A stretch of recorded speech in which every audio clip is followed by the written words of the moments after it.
got me. Get over here, Marcus. Let me look at you. They don't want it. Tobin and Leroy, ready to deploy. Had to hit her with a little journalism, but that was a decoy. Better have about me, boy. Okay, Leroy and Tobin, hold to the show, man. Still on the stars with the show, and till then his half moon open. Sometimes go taste like a snowman. No proof, I'm a lie about a motor. No proof, like I always wanted him. I never hated him. I never traded him. And if I did, I never ever traded him. You know what is a star? Like another city, the driver's side fly. Wish I could large, so many more. 10 in the more, never a bar. 8, 10 in the more, 2 to the P. Nothing to you, but it's something to me. Handsome as ever, and cute as can be. You can watch us on YouTube with view for free. Ay. This one time for the Twitch. This one time for the text. This one time for the phone line. Whole time wonder what they gonna do next. You know, I just wish you guys would stop the quibbling. Morning, everybody. Tobin and Leroy here with you, and he just left me. He just left me on deadline day. He just walked out of the studio, Brittany. I don't know. Oh, of course. It had to do with it had to do with coffee. Had to do with some kind of food or beverage. How could we be silly? Fire up the old Twitter. It's not going to be wasted. I mean, what do you mean? It's been literally sitting there for a half hour while I've been yakking at Len. Yeah. How are you? I'm good. Getting everything in order. Mm-hmm. I will confirm tomorrow about Sunday's plans. I need to make sure that my grill, I can change the part. Oh, okay. Yeah, it may be on the it may be going on the IL.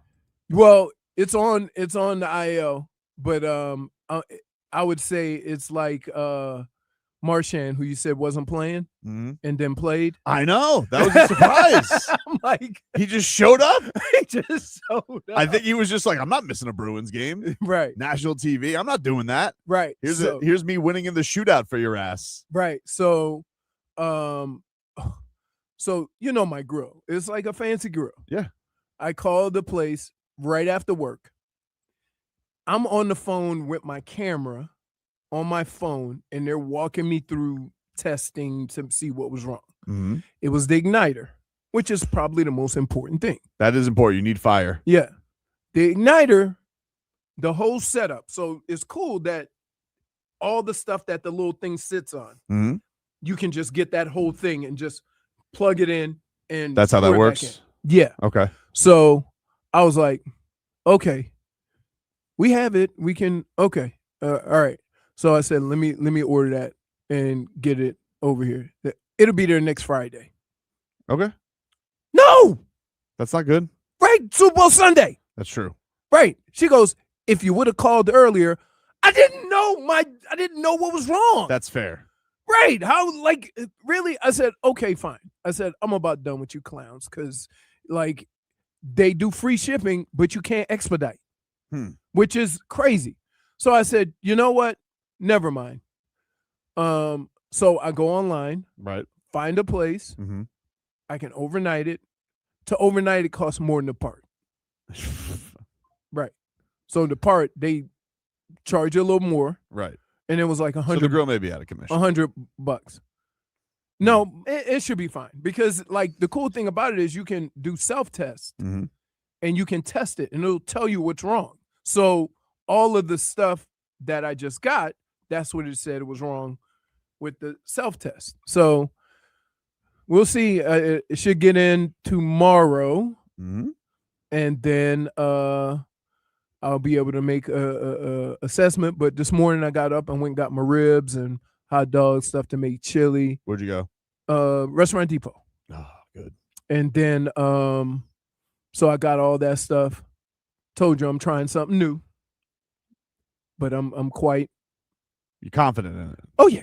Come on, it's me. How'd you research it? Did you just find this online, a TikTok, or you felt it in your bones? No, you can go. Like the thing about Traeger is they have like all these cooks and they have all these recipes and stuff that you can go on and look. And so from that standpoint, I was like, you know what, I want to try something different. So I figured that I would go head on and try something different. Oh, that does look nice. Cowboy candy ribs. Yeah. Wow. See them little green things, jalapenos. All right. Well, bacon. I'm telling you. Don't just nod your head at me. I'm telling you. I'm telling you. Good morning, Brittany. How are you? Good morning, Brittany. Good morning. How are I'm things? good. How are you? How are you feeling today on this deadline day? I'm ready to be disappointed. Yeah. Wow. Yeah. Wait, me too. why everybody call me negative? Mm-hmm. But I gotta tell you, every time we have a conversation about anything to do with anything, I think you guys are more negative than me. I'm That's not negative. not- I'm just, no. just get preparing. But is it preparing because- for it all to be nada? They got no direction. Directors, the directionless heat. Can't talk. And but Oof, let me get in so- fairness, do you go into it wishing for the worst? Because that's negative thinking. Is it not? What is it? Prepare for the worst. Yeah, hope for the best, but prepare for the worst. Yeah. Well, That's what we're doing. How about hope for the best? No, because that causes disappointment. Wait a minute. We had to shoot this man off a chair with Well, that's a why I've tranquilizer grown. gun. I've grown. I really No, wanted you Damian. haven't. I've really grown up. I wanted Damian Lillard. But here's the other thing. Wow, the Warriors got Kristaps Porzingis. Yeah, where were you last night? Yeah, for real. Huh? I guess he was busy on the grill thing. Yeah, they Yeah. got Porzingis yesterday. They're out of the run. They traded Kuminga. Finally, we no longer have to have Warrior. Honestly, that's what we should celebrate more than anything. That If we we're don't- not going to end up with Kuminga? It has nothing to do with us getting Kuminga. As long as I don't have to hear about the Warriors and Jonathan Kuminga anymore, I think we're going to be better off as a country. Wait, listening. Agreed. Wait. What was worse? The Golden State Warriors Kuminga situation or the Jimmy Butler situation last year? But at least Jimmy Butler's a player of consequence. Jimmy Butler's Yeah. been one of the faces Yeah. of the league. He hasn't even played. You know what I mean? Like, Right. at least Jimmy Butler is a star. Jonathan Kuminga is a theoretical good player, but we have no idea, and his coach hated his guts, Right. and he hated their guts, and we just had to deal with that forever. So, Yeah. I don't know. But the headlines are brought to you by Doral Kia. You always pay less with your Pricito at Doral Kia. Visit us at Doral Kia or DoralKia.com. Yeah, that was the trade last night. We did have a trade this morning. AUDACITYYYY, A1 heat killer. He has been traded by the Chicago Bulls to the Minnesota Timberwolves. Minnesota, they trade Rob Dillingham, Leonard Miller, and 4 second-round picks. Good for the Bulls, man. Kings of the second-round picks, man. You could be Oklahoma City and you could have all the first-round picks, or you could be Chicago. You know who used to do that in football?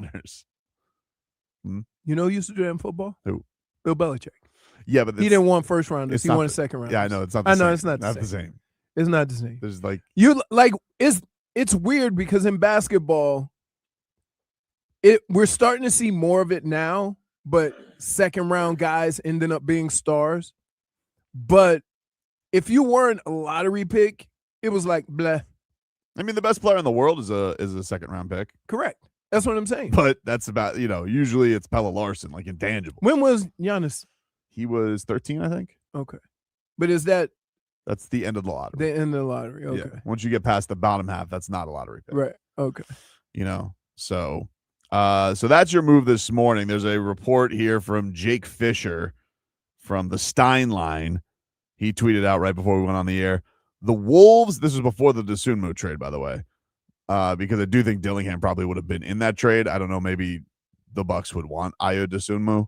What if they end up with Kuminga anyway? I mean, not Kuminga, but Dosunmu. Maybe they just picked him up because. Well, they might have. I mean, they needed they needed proven guard help. Like that's one of the things they needed. They needed some more scoring punch. They were looking for that. So it either probably signals that it probably signals that they don't think they're going to get Giannis, or that Giannis is staying. I don't know, so it's probably one of those. But people were saying the Wolves deal was a long shot anyway. They had to do like a 4-team trade. Right. The Warriors trade wasn't that great a trade. And I don't even know if they're going to want the Heat trade because Giannis is out here doing the thing again where he wants everybody to love him. He's doing, PR tours with the Milwaukee writers. So it feels like it's going to move into the summer. And, Yes. And that's what Windhorst was saying this morning. But Jake Fisher says the Wolves and Heat, sources say, still believe they are in play for landing Giannis today. Although, like the Warriors, few believe Milwaukee is actually serious about parting ways with their franchise face. I'm still being told the Bucks are engaged with the Grizzlies on Ja Morant. Man, let me tell you something right now. If they end up with Ja Morant and Giannis,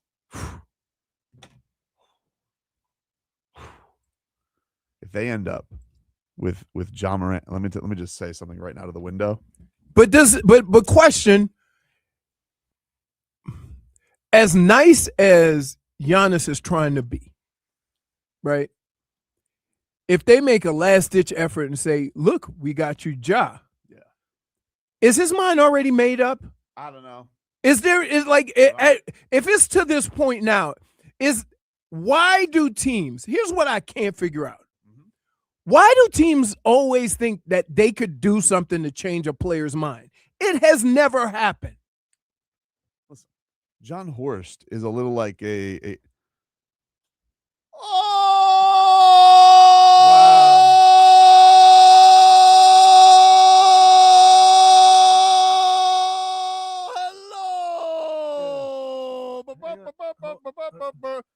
Deadline J, Jennifer. You're so excited to see me. I love it. Wow. Yeah. Not even close. Not even close today, huh? I mean, -1 for tardiness. we ain't even trying. Not even trying anymore. You know, you can't show up. You probably sat downstairs before you came in and had donuts and coffee. I do that all the time. Deadline day is deadline day. Like, you can't show up at 3:11 and Pat Riley's like, now I want Giannis. Who did that? Anthony Carter? Didn't turn his papers in. His agent didn't turn his papers in. Got a Shaq. But I do want to say one thing to the window, if I could. Hey, you guys down there, let me tell you something right now. Stereo. If the Bucks don't trade Giannis and they end up with John Morant, and I am stuck here watching Simone Fontecchio get more minutes than Khalil Ware. Huh! You don't want to know. So, you better get off your godfather ass and make some moves today, dude, because I want action. I want buying or I want selling. But you better not do your name and stand pat, because I need action and direction, sir, respectfully. But they better not also get John Morant. I swear to God, if they do that to us again, they already stole Damian Lillard from us. You just gonna let them take John Morant from us? You're gonna let that happen? Wait a minute. You want Ja? I just don't want them to get Ja and us not get Ja. Yes, he does. I just want Ja more than they deserve. Ja, I deserve something. I mean, all action ain't good action. No, I want action. I want it. All right. I want trades. All right. Did you see the Hawks game? Have you seen the play-in invitational we just played? We went 2-3, Leroy, against the Magic, Bulls 3 times, and the Hawks. Not a winning record against those teams. Well, that would explain why you are where you are. Mayors of Play-in-ville. Nay, Kings. There we go. Well, no. It can only be a mayor. Why? Because the king is OKC. No, they're just the Kings. We're like the when you go to the Vikings, the guy who had the plot of land, he was his king of like even his swamp. Right. He was still the king. Okay. Even if he was king of his. No, he was a lord. No, a lord is somebody who lives in a kingdom if you own property. But the person who owns all of it, king. Right. I mean, you better let them get John Morant. Very aggressive this morning. So why can't we be more positive? Why can't we be more positive? We can be, but they just you and not. Brittany start to show off. What do you mean? With very negative thoughts, and everybody calls me negative. Leroy, but you often start to show with very negative thoughts yourself. No, I don't. You do. No, Leroy, you didn't even want John Morant. I don't. I still don't. Let's think about it like this. So then why do you care if we're disappointed? You just want to spice it up a little, baby. No. Hey, what I'm saying is that whatever has a chance to happen hasn't happened yet. but you guys are acting as if it's not going to happen. Mm-hmm. And you would settle for anything at this point just to say we did something. Mm-hmm. But that doesn't always mean it's better. And that's my point. I can live with not making a move to make a move. You can't. You want action. Yeah. Do you want to know Okay. why? Why? Because this is actionless. It's rudderless. Okay. You know, what's more of a fun boat to be on? I don't know. A rowboat or a motorboat? I think you should be more negative about the fact that Kalel's one of your best players. Every team that trades with the Heat is going to want Kalel included in the trade. Did you not hear what I yelled at the window? Yet the Heat don't treat him that way. Yeah, but did you not hear what I yelled at the window? What? I'm tired of that too. Right. I don't want to sit here and I don't want to be squeezing every drop we can out of Fontecchio and whatever veteran band they have together. Right. You know, that's what's been my frustration. That was my frustration with the Kevin Durant thing. You went into this whole year, okay? Now Tyler didn't help because he hasn't showed up for work. But part of the thing that's annoyed me is, okay, you didn't want to trade for Kevin Durant because you didn't want to give up Kalel Ware. And what has that gotten you? Not playing Kalel Because now Ware. you're not playing Kalel Ware. My exact frustration this summer Right. is that they've just sat here in this lazy river of mediocrity, doing nothing, no direction. And now we're going to sit here. They have no decisions on extensions. They have no decision on their future. Just sitting here, meandering. That's it. That's what we're doing. I get all that. I mean, I like, get your frustration. if I found out today that the Heat traded Andrew Wiggins and Norman Powell and Tyler Hero, that would satisfy me more than them doing nothing. Because at least I'm like, you know what? At least they're doing something. Right. They feel like they're going in a direction, Mhm. but they won't. They Right. won't. They won't. I dare you to let the Bucks get John Morant. I dare you, sir. Everybody's making moves.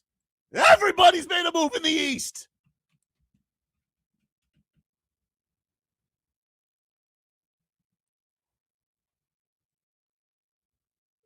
The Pistons got Kevin Huerter. I take Red Wait a- Velvet. Are you stop? The Celtics got Stop. Vucevic. Because if the Heat traded for Kevin Huerter, you would have flipped out. No, not true. I respect Red Velvet's game. Stop. Now you're making up stuff. I'm not making stuff up. You are. Calm down. Okay. Let things play out a little bit. Okay. Okay, no, wait, hold on. I will not get mad at you No. if you have Hold on, this hold on, reaction hold on, at hold on. 301. You know what, Tobin? What? Open that window more. Oh, wow. Open it more. Wow. Oh. Yell some more. What I thought you were going to do. Wake up, Pat Riley! I said wake up! Yeah! Tell him, Jennifer! Look at the time! Look at it! We better be happy before we finish the show. He's today. he's having coffee and Melba toast right now. Wow. Choke it down. Choke it down. Let's get to work. All right. Everybody better get to work. All right. Pat, Andy, Adam, Zoe, Spo, Mickey, Nick, Bernie, get to work. You don't think they're working? Get to work. And I swear to God, they better not get John Morant too. If they Damian Lillard, if they blue ball me, and I get Damian Lillard again by the Bucks, I don't even know if I want John Morant, but I know what I do want. I don't want the Bucks getting John Morant. I can live with that. At least you're being honest about whether you want John Morant. This nonsense for the last week trying to sell me on John Did Morant. you say Bernie? Yes, that's why I laughed. I was like, Bernie. Bernie. I don't think Bernie But, has a say in yeah, the trades. I wouldn't yell at him. I'd yell at everybody else. Bernie's gonna be like, I like John. I like John. Bernie's going to be sitting here with the grenade launcher. Yeah, wait. Well, wait. He say they got just show it on Twitter, right? And the Heat just got, and then Bernie's gonna go. Oh no. All right, take a break. More to come. Back after this. WQ.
Welcome back, everybody.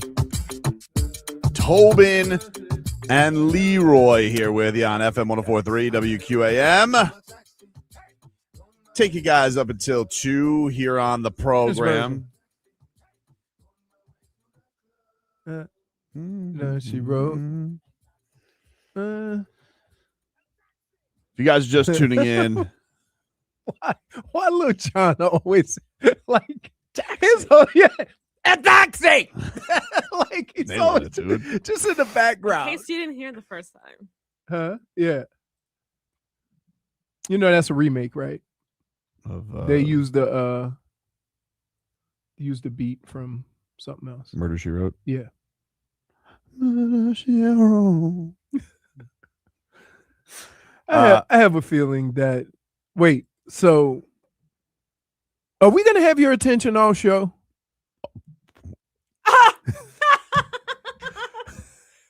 Wait, Tobin. Wait, no. What? Breathe in. Did you just ask me that? You sat here and you had the cantaloupes to ask me that question? Cantaloupes. I need a second. Wait, do you need to breathe? Per- Okay. Okay. Okay. Perhaps I overstepped. No. Do I go to break? No, he's going to you. Oh, he's coming. He's He's gonna coming sit here. next to you. Yeah. Oh, yeah, okay. yeah. Okay. This is what he does. I don't know if that mic is up. Wow. Leroy, this is what you do. What do you mean? What do I do? You say things to make him walk away. He doesn't say things to make me walk away? I mean, yes. Did he just really ask me? Seriously. Did he just ask me, Mm-hmm. am I going to be focused on the show today? Well, I'm with the trade deadline coming Which approaching. is what we're covering. I'm not doing algebra like you are or Sudoku. And you're not even responding to anybody. Who are you talking to on Twitter all the time? Only bots. Bruh, AI. This is crazy to me, dude. I can't believe. I'm sorry, Brittany. I didn't mean to invade your space. No, it's okay. You can also the mic is now on And there's a computer there too. if you would Tobin. like it. Yes. What the hell is he talking about?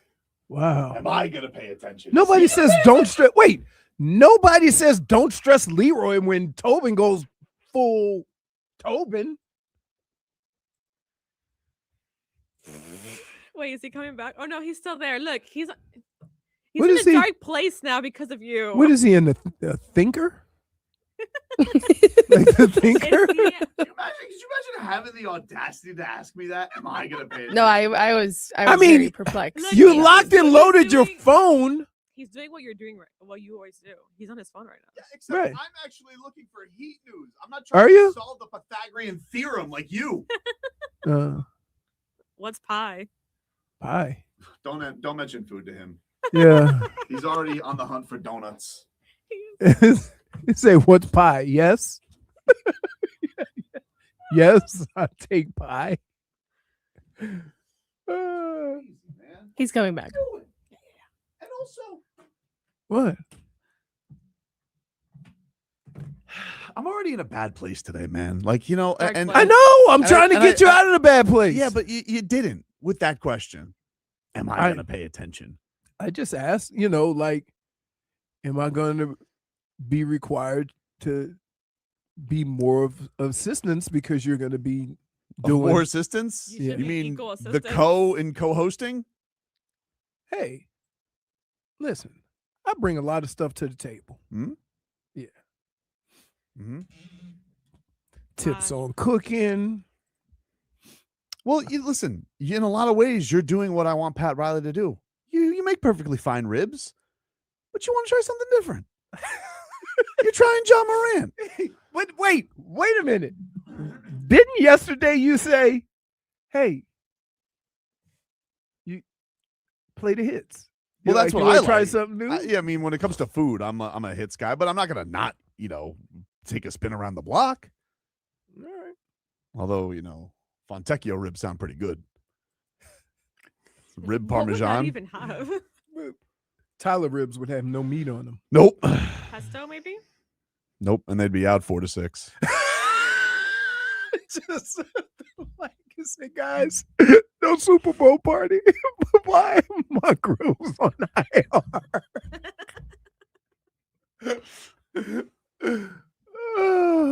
Unbelievable. Yeah. So yesterday, Anthony Davis got traded to the Wizards. I mean, is like, how does he have to feel about that? I think everybody says they made some good moves and that they're building something, but I just think at a time you probably get sick of like, oh, we never win the lottery, so we might as well just try and get some fun stuff. Right. That honestly was a lot of people said that was going to be the Hawks' plan, is pair Trae Young and Anthony Davis, and they ended up shipping him out. So they and Anthony flipped. Davis, What did they end up trading Luka for? oh, dude. And now they got the end sum of Luka should be investigated. It was pitiful. but Because then like that was the entire argument is, oh, we're getting this guy. This is what they could have got more than that for Luka if they just traded Luka, right? yeah. Yeah. If you would have told people you were trading Luka, you would have gotten, I'm sure more than whatever Anybody got. yeah. Like if you this is what they got. Max Christie still on the roster. That's what they got. Max Christie, Mhm. a 2029 Lakers first round pick, Mhm. a 2026 Thunder pick, Mhm.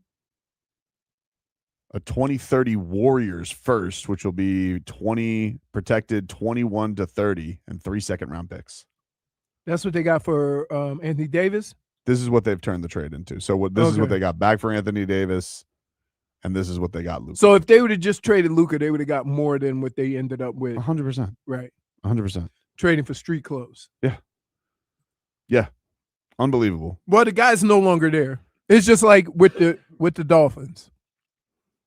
Like, it's going to be hard to complain about anything that they do in the next couple of years because the guy that made all these decisions is no longer here. So, yeah. This is Brian Windhorst this morning. He said Minnesota and Giannis think they aren't getting Minnesota and Golden State think they aren't getting Giannis today. The Miami Heat's still out there. Last I heard, they were trying to make an offer, make a move to improve their offer to Milwaukee. They have an offer that is a blend of picks and players. We know that. He says the Heat can make a better offer in the summer. They'll have more picks unlocked. Teams believe most likely that Giannis stays put. But he won't play basketball. But Miami is still out there. But I will never put anything past Andy Ellisberg and the aggression of Pat Riley. Keep your eye on Miami. He then followed up and said, I want to underscore that I'm not putting anything past Andy Ellisberg and Pat Riley in the Miami Heat. Giannis could be on the Heat at 3 o'clock, but if he's not, I suspect the Bucks will deactivate him and not play him the rest of the season. So you think when people say stuff like that it pisses off the people they're doing business with? Because when you think of Cronin, the whole conversation beforehand was he only wants to go to the Heat, and the Heat tried to, whatever they tried to do, and then Dame ended up in Milwaukee.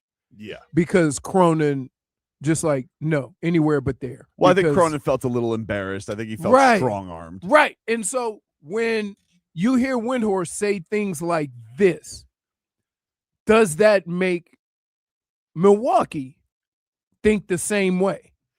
And that they go, you know what? No, we're not going to get. I think for Windhorst in particular, his first push on all of this was nothing is better than the Warriors' unprotected picks. He was really high on that the entire time. So I think if they were doing that with anybody, I think they do it with Golden State. I don't think he really hasn't sold the Heat package like that. This is the first time he's really ever talked up anything with the Heat. Just because they're the only ones left. Basically believing in their front office. Right. But look, I understand some things are out of the Heat's hand. That this GM has been very, very hard, and this is nothing against it. Like, you're running an organization, you have a generational player, you're trying to do everything you can to keep him because likely that means a lot for your long-term future. and you're already in a bad spot because you sold a lot of pieces for him. You know, it's a lot. It's a little reminiscent of like when LeBron leaves an organization. You need time to kind of recoup the pieces. And so he's not exactly in a place where Joe Cronin was on a team that was going to be terrible. And, you know, Damian Lillard was at his end. He was going to get a top 3 pick. They had Scoot Henderson coming in. Nobody's better than Scoot. Oh, wait. Oh, move. Oh, Jennifer. Yeah. Gabe Vincent What? is getting traded by the Lakers to the Atlanta Hawks for Luke Kennard. He's closer to I gotta home. tell you, these Hawks. Wait. Why they have all of the intangibles? They really do. They have a lot of They intangibles have in LA. all of them. The LA intangibles are crazy. But anyway, so I think with Horst, I think that it's one of these things where the Heat are dealing with a guy who doesn't want to get rid of Giannis. But I do think that they have definitely taken the step back on the aggression. I mean, Giannis hasn't been like Damon saying, I'm ready to move on. Like, if anything, he keeps flip-flopping in the media of like, I love Milwaukee, but I want to win, but I am human and I'm the hottest chick in the game. Like, he doesn't want to he doesn't want to rip the Band-Aid off of going like that. And so I don't know. Here's the problem. There's people out there that no matter what they do in life, they don't want to be seen as a bad person. And we all know people like that no matter how the situation goes, they want to be able to come out of that situation still having the love they had before the situation. But here's what Giannis needs to understand. That organization is not thinking like that. They're not thinking how we're going to look after that. Look at the Luka trade. They weren't looking at how is it going to look after that. They didn't think about that beforehand. They're like, this is what we're going to do. This is what I want to do. And we'll just deal with it. And I think more people will respect that than the wishy-washiness, because now what you're doing is you're giving the girl you want to break up with hope because you're not being mean enough. And then what ends up happening is at the end of it, it becomes hate. Yeah. The breakup, the longer it drags on, the more animosity there would ever be with your fans. Correct. So he is not. What he's doing with Milwaukee is they're going up and he didn't say he wanted out. Right. Even though he hasn't. So maybe if we do another like Dame type deal, maybe if we go get Ja, and that's the problem. But he I do needs also, to just come out and say, no, right. It's time that we move on. I don't want to be here. Yeah, and we've already, I think, reached the point of him doing that for this deadline. Like, maybe it'll get to that point in the summer for whomever.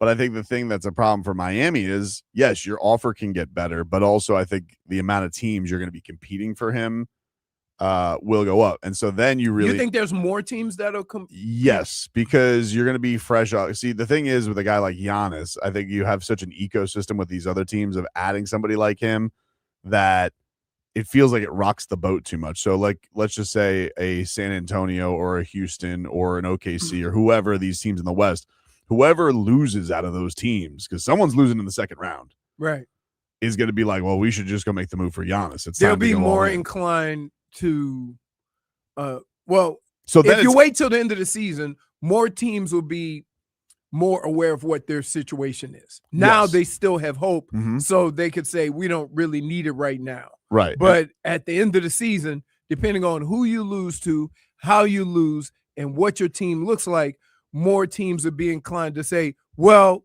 we need that guy. Right. And then I think it goes Could you imagine Giannis and KD playing on the same team? Yikes. Yeah, it'd be crazy. But I think the thing that's a problem with that is, for the Heat standpoint, or for those teams, is Giannis would have a little more leverage because he's essentially going into a contract year. So he could basically say, well, I'll opt out in the summer. So he could have a little bit more sway on where he wants to go. But, maybe they'll be more who knows what's attracted to him at that point? Is it right? You're going to be a year older? Is it the team that's closest to the ring? Is it where you want to live? Does Miami put themselves in a position where they can have other pieces around him. If Miami's here, right, and they're in play-in-ville and they don't get out of the play-in, right? Giannis could go to another team or want or request a trade to another team that he deems to be closer to a championship. Right. And that's the part of this that is uncertain right now. Because right now, everybody could sell to Giannis that, this is how we look without you. Right. But add you, and we can make a push, and it's the East where it seems more wide open. Right. And so whatever the Heat do in this, as long as they're not taking on like some crazy contract back, which I don't think that they would, you essentially you'll see what this is. You'll have some pretty solid veterans around him left, assuming whatever happens with Wiggins, if they have to move for a pick or not. But let's just say it's Norm, Bam, Davion, and that's your core together. Probably Jovic off the bench with, I don't know if Kasparas will be in the deal or not. Hopefully Pella will still be here, but then you kind of you do also have some blank slates because of what are you going to do with Norm? Could you do a sign trade? Some things like that. So I think if the Heat don't get him by 3, I don't think Giannis is ever going to, the possibility of Giannis being on the Heat feels pretty dead. Because it's better for the Heat if they do it now, but it becomes more competitive back then. And when you've already, so for example, right now the Heat are doing everything they can to get Giannis. They're making all these players available. Right? In the summer, if they have to give more because there's more competition, what else can they possibly do when they're going all out now? We'll take a break here on the program. More to come. We are on trade deadline watch. We're back after this.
Damn, haven't heard the Harlem Shake in a hot minute. I feel like we needed some joy. Man, that brought back memories. This brings you joy because of Birdman Yeah, it really does. and Horsetronaut. Yep.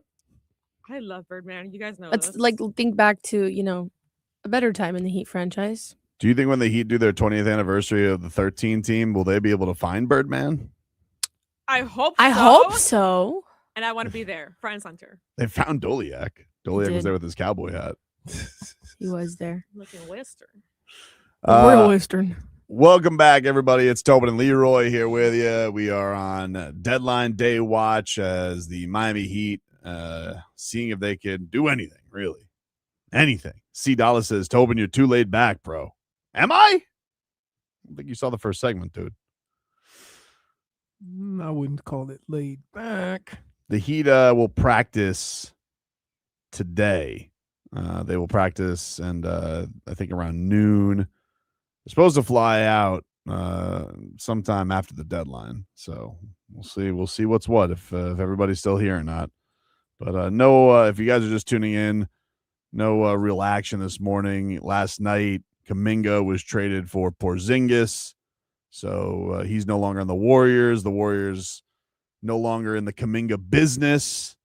And, Draymond Green, all that theatrics of him pretending like he was going to get traded. He can stop faking it now. So that could be over.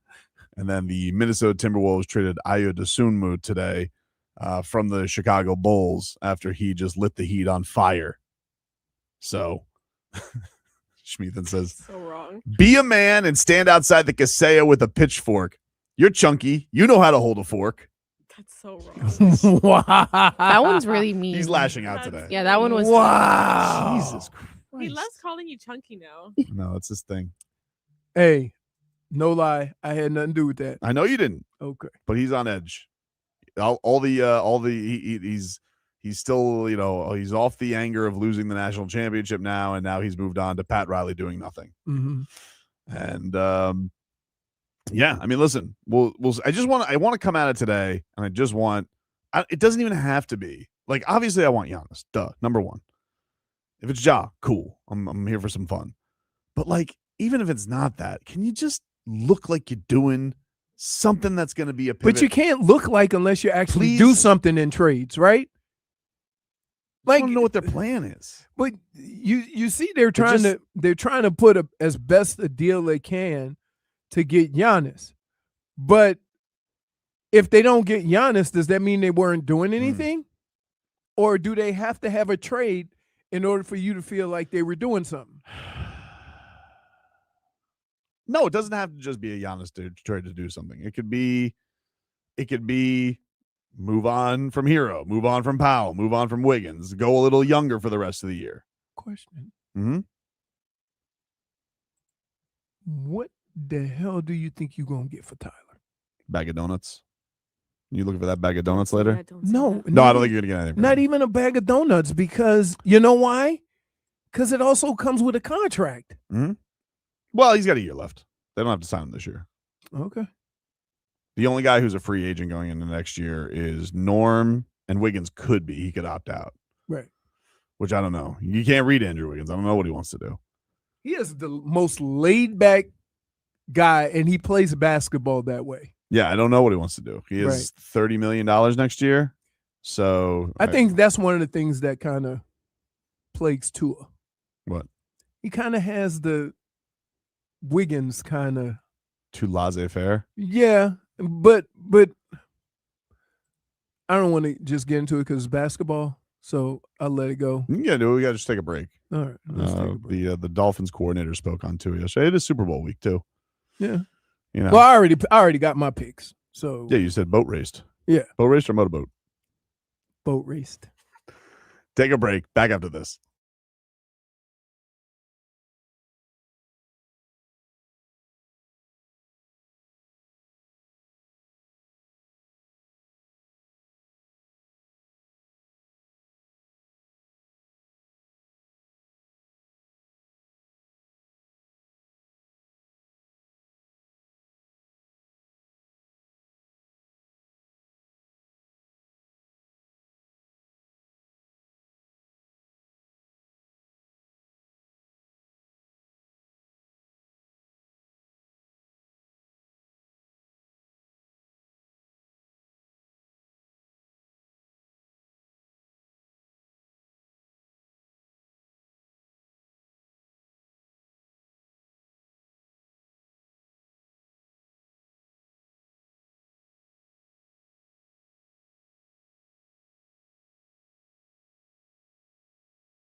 All right, welcome back, everybody.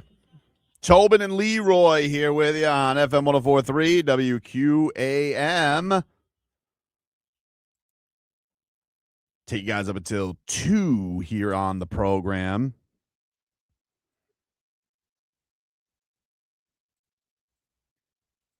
Guy chimes in, Parch. He says, I think the Heat are just doing what they can, but it's not good enough. I think Pat has held on to old ideas for too long, and it's biting him in the ass. No. I would say this more than anything. What I have kind of learned from the last few years is that the players that the Heat value, right? Heat guys or whatever you want to call them, Heat culture guys. The rest of the league doesn't value those guys the same way. So when you have an opportunity to kind of trade some guys and maybe upgrade, you can't because they don't value your guys the way you do. When you look at all these trades, there has been some value in every person that's been traded by the other team that traded for that player. When you look at the Heat, besides Kel'el Ware, all the other guys are nice pieces and can maybe get you, but are those guys worth trading valuable pieces of your team for? And I think that's where it gets a little sketchy because you look at the roster, like, I love Andrew Wiggins. I love Kel'el, right? Name and bam. All right. Pella, I think you guys, if you really wanted to break down like who are the most valuable pieces for the team, right. But I think the thing but a year ago it would have been other guys. You see what I'm saying? So if somebody doesn't value Pella like we do, if somebody doesn't value, the only two guys that I would see that could probably be valued anywhere in the league is Wiggins and Bam and Kel'el, right? Because of his size and his ability. But when you look at the other guys, they just seem like it depends what you're at. Like it depends where you're talking. I see what you're saying, but I think I think the bigger thing is that it's always like they feel. I think the Heat's fan frustration with this is, they feel or get pulled into these things that feel like they're into it till the very, very, very, very, very, very end, and they're always like caught with their pants down on this stuff. That's I think the thing that becomes frustrating. And what happens at the end is that they say, "Oh, we didn't want to give up this guy." Right, but you shouldn't. Yeah, well, that's happened mostly. Like they didn't want to do that with KD, and they didn't want to. The Dame thing was more complex than that. But but this one, it's like, all right, well, you're going to string this along till 3 o'clock, and people are going to be pissed. And maybe you never had a chance at Milwaukee, but at least the other two teams have signaled, "Hey, we're out on it. We're not. I don't want to seem like we have no plan B here." So maybe the Heat, pull this off. They have a Goran Dragic type move at the buzzer where, like, it was like kind of kicked around and they pulled off a huge move. Mm-hmm. But I think the thing that is just frustrating from just even the move standpoint. Okay, don't go get Giannis or don't go get Ja. It's like we're still heading towards the same thing in Playinville. The other teams in the East have all done something to shake things up. Like the Cavaliers go and they trade part of their backcourt. They trade Garland. The Celtics knew that they weren't going to keep Anthony Simons, so at least they add a need and go get Vucevic. The Atlanta Hawks are they knew they weren't going to keep Trae Young, so they're kind of revamping and building around Jalen Johnson. The same, Wizards are doing things. You can see all these plans. You can see all these plans. It almost, to me, and this is not even, I'm not trying to, it almost seems like there's a memo. Nobody work with the Heat. But I don't think it is that. I don't think it's not work with the Heat. I don't think the Heat have stuff good enough to make the splash, but I also think they're too timid in taking backwards moves either, even if it's just for the last 30 games of the season. Right. They wouldn't do it. Right. So if it meant, hey, we can get assets by trading these players, right, but we might not get in the play-in, you would be fine with that because it then you can make moves in the offseason. Yeah. Okay. I get it. There's a bunch of different ways to go. Here's the other thing. Nobody wants Tyler. Yeah, I know. I know nobody wants Tyler. Why would you want Tyler? He played 4 games this season, and he's got $30 million owed to him next year. And he wants an extension. Oh, listen. I understand. We going Tyler. Whatever happens, buddy, we going to put that on the back burner. You could just put Tyler's stats. It has nothing to do with Tyler's talent. Right. Tyler is essentially, I don't know what position you put it in the NFL, the running back, where it's like you could be the best of that. No one's giving you a first rounder for a running back. Right. You know, like the scoring first guard is the least valuable thing in the league. You have to be elite. It would have to be Jalen Brunson. It would have to be Anthony Edwards. It would have to be Shai Gilgeous-Alexander. Tyrese Halliburton, like those types of guys, real point guards who have shown themselves to be A1 players on good teams. Right. But the guys who are like, yeah, you could be your third best guy, and he's got durability questions, defensive questions, and he wants to get paid. Dude, look at even John Moran, who's a star, like that's not going for very much. Right. It's not. So that's why it's one of these, that's why we're all just looking at this. Where it's like, all right, you guys, so you're going to probably go into another year where you have Bam and Tyler. You're not going to invest in them. And this was my frustration with the KD thing. It's like, okay, you're not going to add to those guys. What is their ceiling? When are you going to invest in those guys? Because it used to be, who are you going to invest in to put next to Jimmy? Right. Jimmy and Bam. Now it's Bam and Tyler. It's like, all right, you got Norman Powell. We never got to see Norman and Tyler play together. Norman Powell trade was a nice trade, but it's got a clock on it. The reason you got him for so cheap is because he has no deal after this year. Right. Are you going to give him an extension? Right. What do you do? It's just they haven't invested enough in the young guys and haven't invested enough in the old guys. So the old guys, they aren't, it almost seems like they don't really want to give any more contracts to. And the young guys, they don't want to invest time in to get them to where they can be valuable. So you're kind of in no man's land.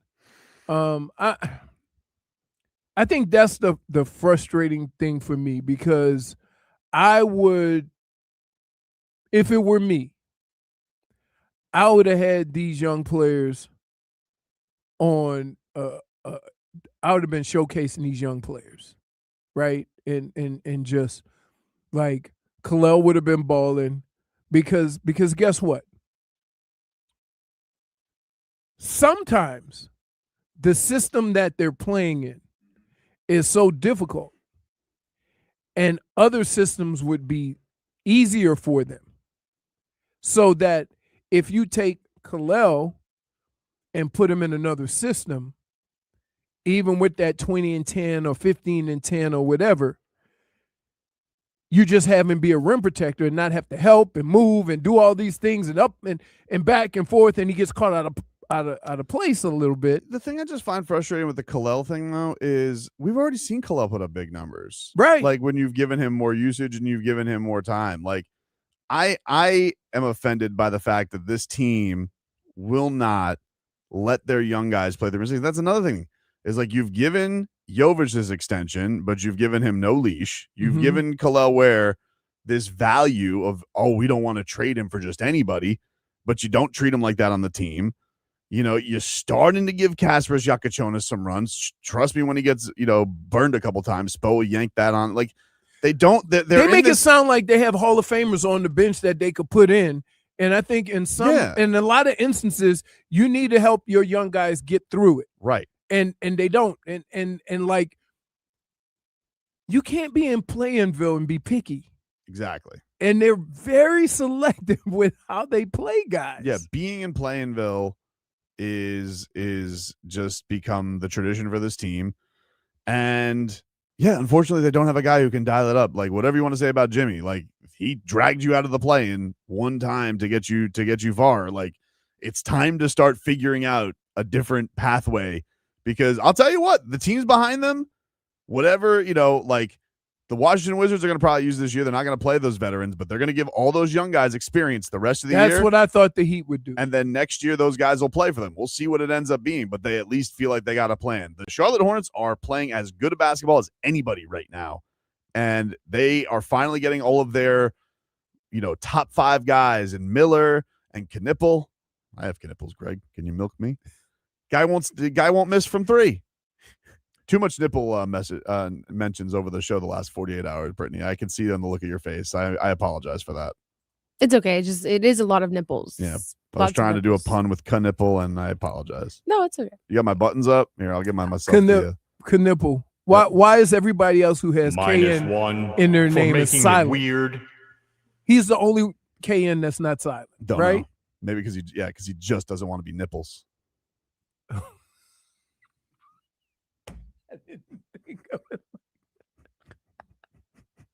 Con nipples? That's not going to go over well, dude. Yeah. Passes it over to nipples. 3! You can cut glass with that one. I apologize. That's another one. I didn't move on. -1 for making it weird. We'll take a break. More to come. We're back after this.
Welcome back, everybody. Tobin and Leroy here with ya. Panthers, they win yesterday, but it was dicey. They won in a shootout. Sergei got it done in the shootout. So did Marshy, but they coughed up a 2-goal lead. You know, couldn't stay out of the damn penalty box. This Bob, I mean, he's 5-hole wide open for him lately. Killing me, dude. You know, everybody's coming after me. It's like 2019 all over again, Sergei. But I got your back. I still love you. Anton Lundell has been fantastic. Got to give it to him. It was good to have him back. It was good to have everybody back. So, like, you get the 2 points. They're back at it tonight. I really would like to beat John Pooper just to go into the break. I would feel good about it. Last game before the Olympic break. My son was like, he couldn't. He was so mad yesterday. I was riding home with him from jiu-jitsu, and he was furious because he's like, why can't the Panthers add more players? I said, because those rules don't apply anymore. He goes, so let me get this straight. They got injured players. You're telling me if we say they're injured for good, you could add players, but they're not doing it? He goes, that's stupid. I said, okay, but what if Alexander Barkov beats science? And he goes, well, what kind of a risk is that? I said, you know what, dude? You don't have the guts. Get out of here. You know, I don't want to talk to you anymore. What? Because he's like, oh, just go get somebody with Barkov's money. Just put him on IR. And I said, you can't do that. You can't take away even the slimmest of opportunities to three-peat. What? You can't do that to Barkey. By the way, yesterday, the bread man went to L.A. Did you see that? Who? Artemi Panarin. Never wanted him. You know what, Jennifer? Never wanted him. Doesn't play defense. Old. Got a new contract yesterday, too. 2 years, I think 11. Yeah, that's not bad. Not too bad. Yeah. You know, but then, you know, I was hitting up Trevor yesterday because Trevor watched the NHL like crazy. I was like, hey, what's the LA Kings or what's their goalie situation, right? Because now I'm scared Bob will leave to the Kings. Because that's kind of the Kings thing. That always has been. The LA Kings love getting guys on the back end. They're a little like the Wizards.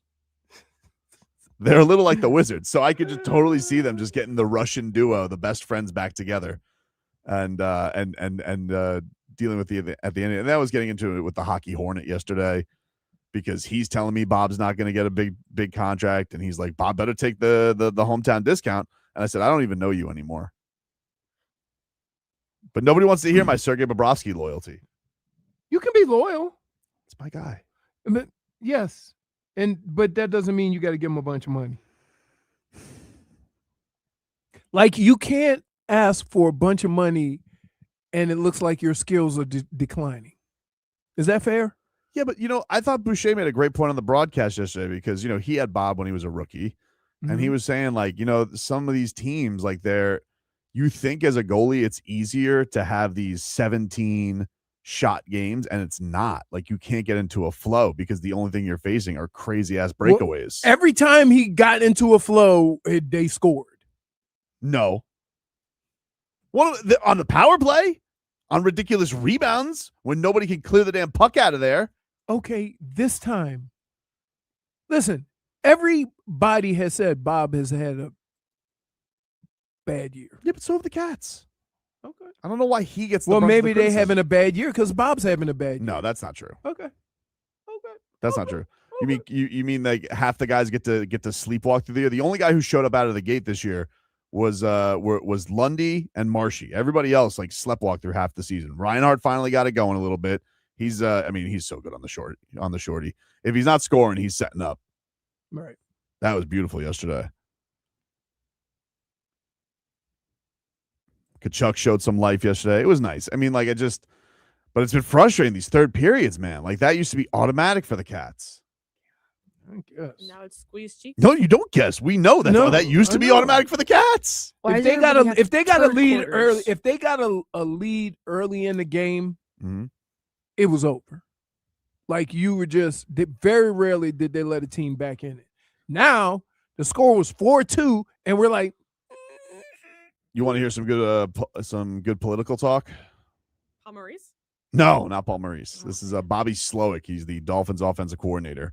He was their passing game coordinator last year, Jennifer. And that went great. I was just going to say, that went great. He before that was the Houston Texans offensive coordinator Of course, he just tried out that electric rookie year. Then they ran him out of town. But Hafley loves it. All these guys, they're all from the they're all like Shanahan cousins. Yeah. So they all His love tree everything. he's got a nice little tree going. They do have a good tree, yeah. Him and Rams coach, McVay. Yeah. So this was and they're young too. Like they're barely 40, and they got a tree. This was Bobby Slowik on the plans for Tua's future. Bobby, with Tua, how much do you hope to revive him, or what instruction have you been given as far as him? Yes, I'd say obviously, like, we're way early in the process of this whole thing with the new staff. There's new people everywhere. Being perfectly honest, we're still going to staffing. Still going through the staffing on my end. That hasn't quite been buttoned up yet. So we still got some things going on there. So like the player evaluation mode, we're still in that also. There's a lot of new coaches. I got to get to know the team. So even getting to the point where we're able to talk about who's going to be here, how are we going to do this? Like, we haven't even got anywhere remotely close to that, with the exception of knowing that we're going to try to push competition as often as we can at every single spot. All right. So very political there. And then he gives some love to Tua after that. What I can say about Tua, just from being with him last year, I know last year was a difficult year. It was a difficult year for him, without a doubt, for a lot of different reasons. And I think what jumped out to me was like the grace he handled that with, the way he went about his daily routine through that season, even at the end of the year, the kind of person he was to everybody and to his teammates. Really, I mean, that you can't say enough about that, how good of a person he was and how he handled that situation is all you could ask for. I mean, yeah, that is all you can ask for after you get, benched. Then we could ask for touchdowns and not interceptions. But it's nice. I'm glad that he was a nice guy. I know Tua's a nice guy. He seems like a nice guy. No one's questioned that part. Nobody's questioned that Tua's not a nice guy. Here's the deal. That one of the things that I appreciate at this juncture, don't burn any bridges. You don't know what is going to present itself in the near future. Everybody's making it sound like, oh, Malik Willis, that may not happen. It might not happen. So you don't want to burn bridges before you have. What if they think he's a bum? Right. Nobody's ever said that. We just made the assumption. Yeah. What if they don't think he's any good? Right. We would have to trust that, right? Like, if they got more information on Malik Willis than anybody else does. Then Bobby was asked by Omar Kelly of the Miami Herald about if Tua could bounce back. Feel you can rebound from that mentally, physically? Yeah. You know what I think is so great about sports, and really why, a large reason people get into coaching is, there's stories like that all the time. You're talking about people that are at the peak of their profession. They're the best in the world at what they do, not just physically, but like mentally. They're some of the strongest human beings there are. And some of the things that all athletes every year you hear comeback stories come back from are incredible. So absolutely, I think Tua can absolutely bounce back. I think that's one of the great things about sports. Agreed. Agreed. -1. Why? For deception, dude. It's not deception. Tua's not a Rudy movie. Like, he's making it sound like this is going to be Remember the Titans. Remember the Tua. It's not. Listen, all they're doing is they're doing the smart, prudent thing. And until you have a solution, don't go talking about these big changes. There's no wrong with that. Like, I don't know why people are like, I don't care, just rip the Band-Aid off. Like, no. If it's their job to put the best team possible out there. Okay? Until they find a solution at quarterback, then you have the quarterbacks you have on the roster. And you go with that. And guess what? You're paying for it anyway. Very expensive. Right. I don't think that's part of the Rudy movie. What? The $55 million. No. No. It is not. It's not exactly the underdog story we're all looking for. No, yeah. I would just if I could say, I think, how can I put this without sounding evil? Because when I say this, I don't want people to think I'm being negative, but it's something that you see in an athlete and you think, I can roll with him, right? And that is when you see an athlete or a quarterback or a running back or whatever it is, and they have kind of that confidence that regardless of what's going on and what's happening, they're going to fight through it. I think too many things affect Tua as an athlete that shouldn't.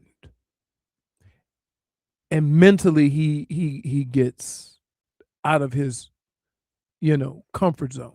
I think especially last year. Right. I think some of that, I think that we were starting to see that fall probably almost too much to the other end, which is why he went Leroy Jenkins into DeMar Hamlin. Right. But like I do think that after that happened and there was a lot of frustration of dealing with the concussions again, and I don't want to be the face of this. Remember last year? And then Chris Greer kind of reprimanded him in the offseason. Right. Like I do think it mentally it broke him a little bit. What did I tell you last year? And everybody was talking about Tua being healthy. And I said, if you can't go onto the field and just play football and you're thinking about all the other stuff, it's going to be a problem.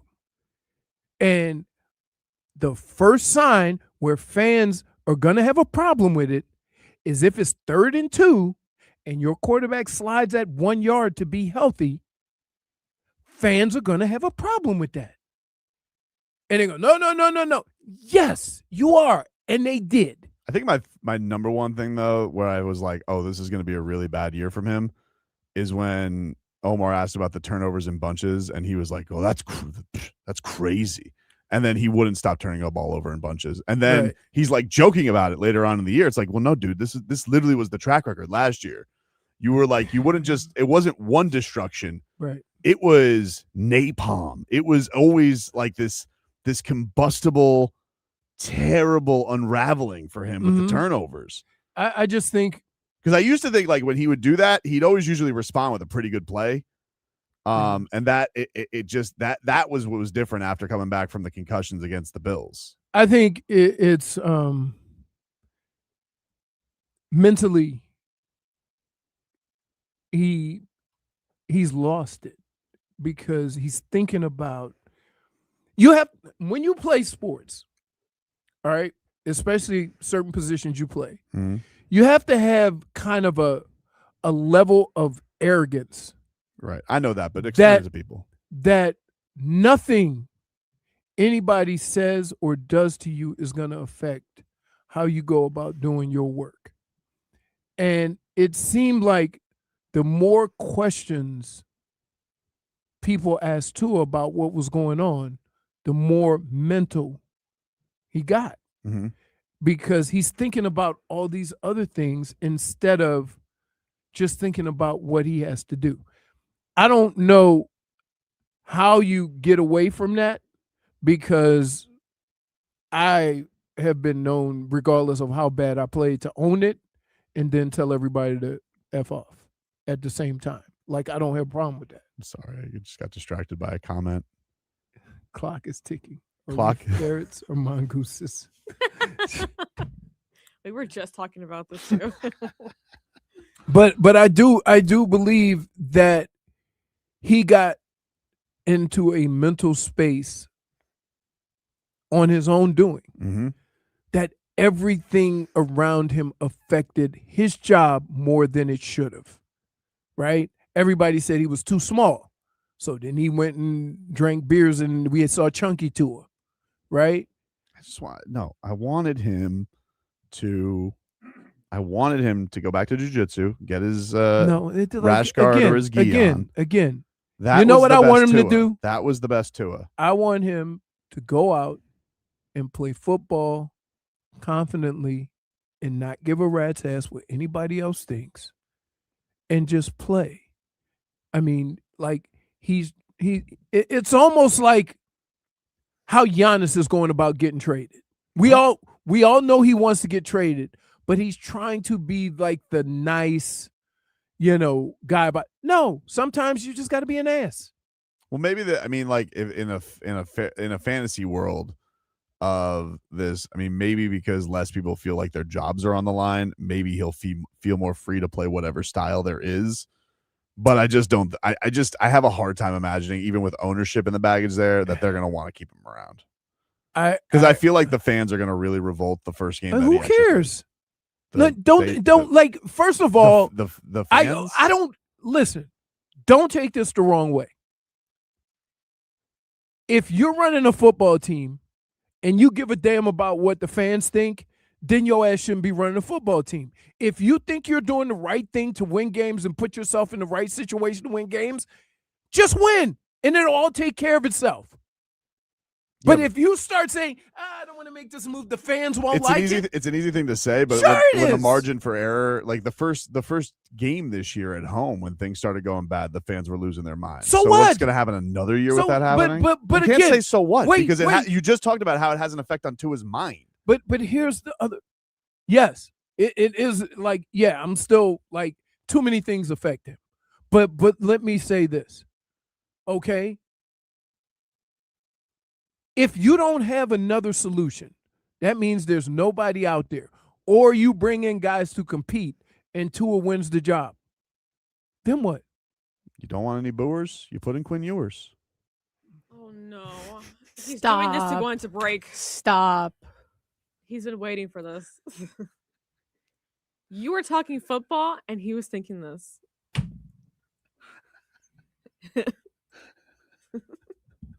You wonder why I check out every now and then.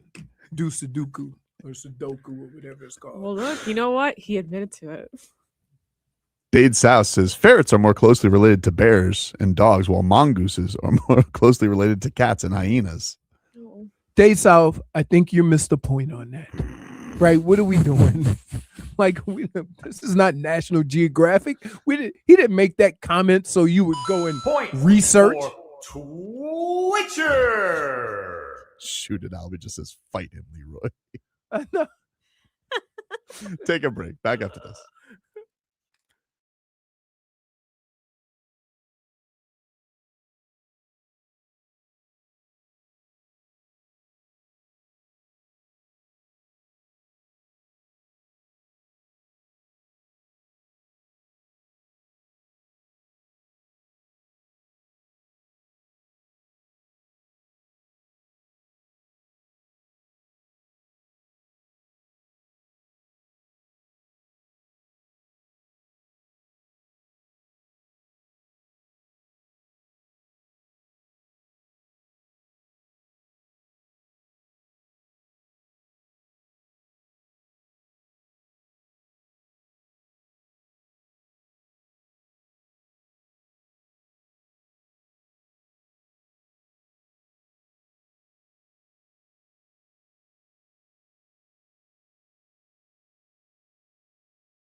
All right, welcome back, everybody. Tobin and Leroy here with you on FM 104.3 WQAM. Take you guys up until 2 here on the program. Today is NBA trade deadline day. That gets going at 3 o'clock. Keeping an eye. Let's see. No, nothing there. Okay. Dangerous day for noties. No, what's funny was yesterday I got into I was getting into the shower and all I hear is the ESPN app going off, Mm-hmm. and I almost fell because I was trying to get to my phone. What was the trade that you almost fell for? I don't even remember what it was, but when I saw it, I was very disappointed and just threw my phone and proceeded. Bush is bringing their Land of Milk and Honey tour to Hard Rock Live, along with special guests Mammoth and James and the Cold Gun on May 12th. And we're giving away a pair of tickets right now. What caller number do you want to do, Jennifer? I want to do caller number 7. Caller 7 to 305-567-0560. Caller 7 to 305-567-0560 gets a pair of tickets to go see Bush at Hard Rock Live. We got one more pair to give away tomorrow, but right now, caller 7 to 305-567-0560 wins a pair of tickets to see Bush at Hard Rock Live with Mammoth and James and the Cold Gun. So if you guys want to go, caller 7 to 305-567-0560. You guys can win. Except for you guys over at 601 Biscayne Boulevard. You better not be calling in right now. You better be trying to get me Giannis or Ja. Put in that work. Somebody. I want action. All right. It's almost 12 o'clock, man. It is almost 12 o'clock, you know, and no lunch breaks. No. All right. You guys have better planned ahead. Little catering, little trip to the vending machine. We better be sitting around that speakerphone, making deals, making moves. I want to be short-staffed at that practice this afternoon. Everybody on edge. All right? Give Jameer Young all the layups. For Vlad Golden, Jameer Young, Bam Adebayo, practice. Everybody else, hold tight. Hold tight. Hold tight. Hold tight. Sit tight.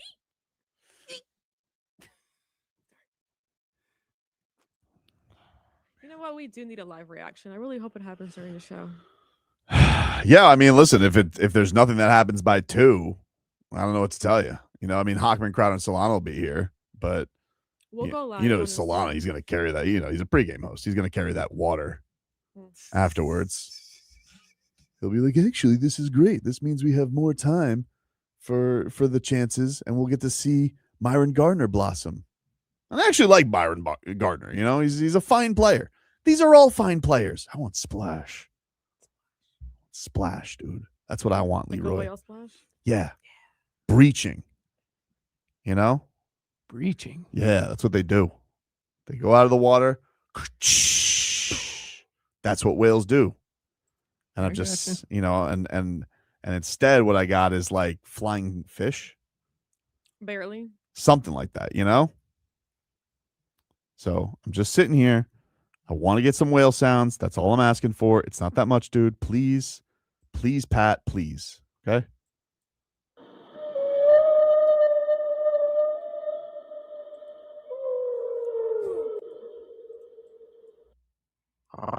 No! Why'd you have to ruin it? If you guys are just tuning in, the latest on the trade deadline, everybody on ESPN's kind of implying that Giannis is not going to get dealt today, but the Heat are like the last team that is in it because Minnesota made a trade today. They traded AUDACITYYYY, and last night Kristaps Porzingis got traded to the Warriors. Is he even playing? He hasn't been playing. I think he's played 7 games this year. Oh. He has sickness. Like he's not well for 2 straight years. He's been like ill. It's not even like bones this time. Normally he's like got those he's got those tall people bone problems. But no, he's had like this. I don't know what's going on. I don't know what's going on there. I mean, can we just do something? How's Kyrie's knee? So it says also, why hasn't Wiggins been traded yet? I don't think Leroy heard that one because I think he would be very upset with you. What? What?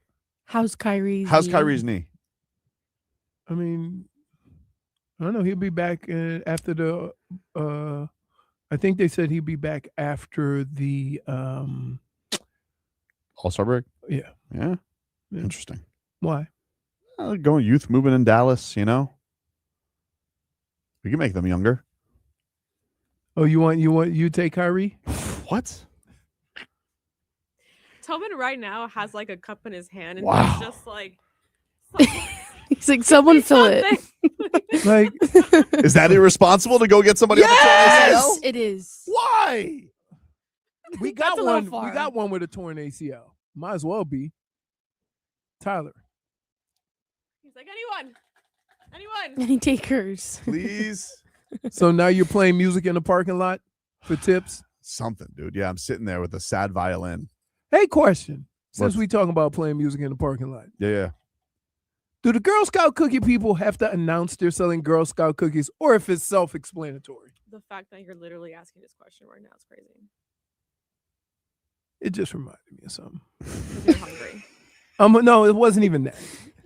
He's only had sweets on his mind today. No, not sweets. You wanted donuts earlier. Yeah, I got off of that. Stunt Steve says, selling the farm for Kyrie and his bum knee. Tobin is on his knees begging. I'm telling you. This ain't sell the farm. Begging you. I'm just saying, you know, spin the blocks on Kyrie Irving. If the Mavericks are going in a new direction, they seem to love the intangibles now. We got a bunch of those. Oh, we got a bunch of those, dude. We got some with some caramel. Yep. We got some with some picante. Picante. Picante. Michael Got some Scotto with everything. from Hoops Hype says, You will literally listen to anybody during trade Let deadline. him. Go. Who's that guy? "Nah, I'm not going to do it now." When have you ever read I've anything? read stuff from Scotto. I've read stuff. What'd you see? Tobin? Michael Scotto. Maybe it's Scoto. I would Scoto say Baggins. Scoto. I don't know. Michael Scotto, he tweets out, the Brooklyn Nets Really? have waived Haywood Highsmith. Wow. This is your trade deadline update. You should get a -1 for even bringing that up. Fair enough. -1 for propaganda. I don't even know if that was for propaganda. I don't really know what that was for. For anything, really. For anything. For wasting our time. Yeah. I just need, come on, Pat. Even the Nets doing more than the Heat. He's right. Something. People like Jennifer yelling at Pat Riley. That's So- going over strong on Twitter. So question. I just really like yelling. It's only 3 hours. Mm-hmm. How do you think? Do you think they feel like they have to do something? Because you know what, like organizations can be arrogant too, in being that we've done enough and we've for years that if we don't do nothing, fans will still, hang with us, and clearly they don't understand how fans operate. This is too good. You know what I mean? They don't understand how fans operate because fans forget. Just somebody says, did you see Jake Fisher? Clippers maintain a high asking price of draft capital for Ivica Zubac. Been told Zubac and Daniel Gafford in Dallas remain Pacers' leading targets to find a starting center for Tyrese Halliburton next season. next season. Yeah, well, he's got torn Achilles. No. Oh, so they want to get somebody now. Yeah. Why don't they just trade for Miles Turner? I don't know. I think they didn't want to give him a lot of money. Yeah, I think they knew that they were dangling Miles Turner for years too. Yeah. They were Man, dangling could you Miles Turner for imagine? years. Not for nothing. I don't want to. Could you imagine Khalil Ware on that team back in Indiana? Yeah. Who do you want for him? They don't have nothing I want. Siakam? I like Siakam. But Siakam and Bam are samesies. I've been saying that for years. I mean, he can play outside though. Yeah. He can play outside. He plays defense. Kind of. He tries. But he can do an offense. Wait. He tries. He tries. He is a lockdown shutdown defender compared to some of the guys we roll out there. Oh, yeah. I mean, so you need to, like, first of all, Heat defense is on a curve. You got guys that play defense and guys that don't. So if you get somebody that plays average defense, he's going to look great What on is that Siakam, team. like 6'8", 6'9"? He's Bam, built like Bam, just a little wiry. Perfect power forward for Spo. Right. It's like, how tall are you? He goes, No 7-footer. I think He goes, "He's-" Spo would not. You think if Spo could get away with never playing a 7-footer, he would? Yes. Man, I just don't. I don't get it. What? Schmeathan. He's just brutal. He's lashing out at me. Wow. I'm sorry. He says- Tobin. You getting hit by I don't- strays. I I'm don't sorry. think today's That the was day for you. unintentional. Schmeathan says, and Tobin is skinny compared to a beached whale. What's your point? He's like really, really mean today. He's because you want to know why? He's bored with the Heat and the Canes just lost and he's not having it. And The Canes didn't just lose. It's time. It's been over a month. Yeah. I know, It's but been almost a month. now he needs something else to go to. Heatherman has moved on, Schmeathan. Have you seen him smiling? I know. Mhm. He hasn't Maybe moved you on. should try that. He hasn't moved on. Crazy, man. We'll take a break. More to come. 2 hours to go. Pat, 3 for you, 2 for us. I can see you guys are waiting. Don't worry. I'll have stuff tomorrow. 2:15. I'll have stuff You're tomorrow. on a count. 2:15. It'll happen at 2:15. You think I'm going to be in a better mood tomorrow? Think again. Think again. Think again.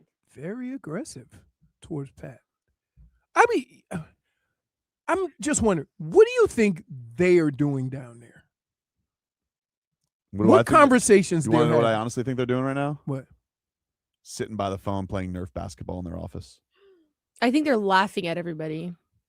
They're probably laughing at They're us. like, ha ha ha. They think we're gonna do something. Does anybody want to call? Give me anybody has anybody got confidence right now in Heat Nation? 305-567-0560. I mean, 305. it's not Heat Nation right now. It's Heat cul-de-sac. Whatever, dude. If you got confidence, let me hear from you. 305-567. Or if you don't, if you're angry, 305-567-0560. If the Heat do nothing, what are you gonna do? 305-567-0560. Take a break.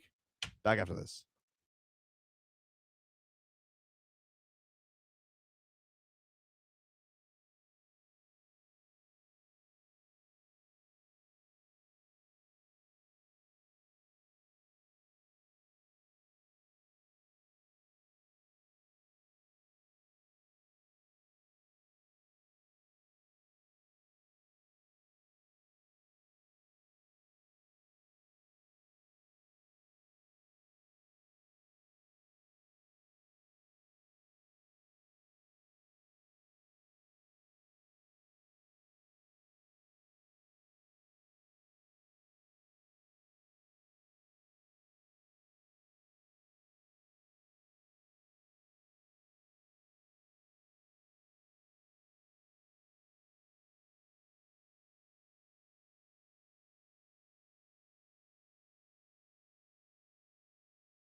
All right, it's over. Lower the music, Brittany, please. Lower the music. Lower the music. Did we miss something while we were on break? What's going on? You're scaring me. I know. I was just in Lower the bathroom. music. What's going on? The music's out. gone. Oh, Stop. I'm sorry. Sham Charania has tweeted out Giannis isn't getting the Milwaukee Bucks have indicated to teams that they are keeping Giannis Antetokounmpo through the trade deadline and will start making other trades. Sources tell ESPN. Give them a -1. Then Somebody said, not so fast, my friend. Who? Is Harden for Garland a blockbuster deal? No. Okay. Then it says the Bucks have agreed to trade Cole Anthony and Amir Coffey to the Phoenix Suns for Nick Richards and Nigel Hayes-Davis. Oh. Enjoy it, Giannis. Riveting. Hey, Giannis! Mm-hmm. You deserve this, by the way. I don't think that's where Milwaukee is. Where is it? That way. Oh, sorry. Give me a second.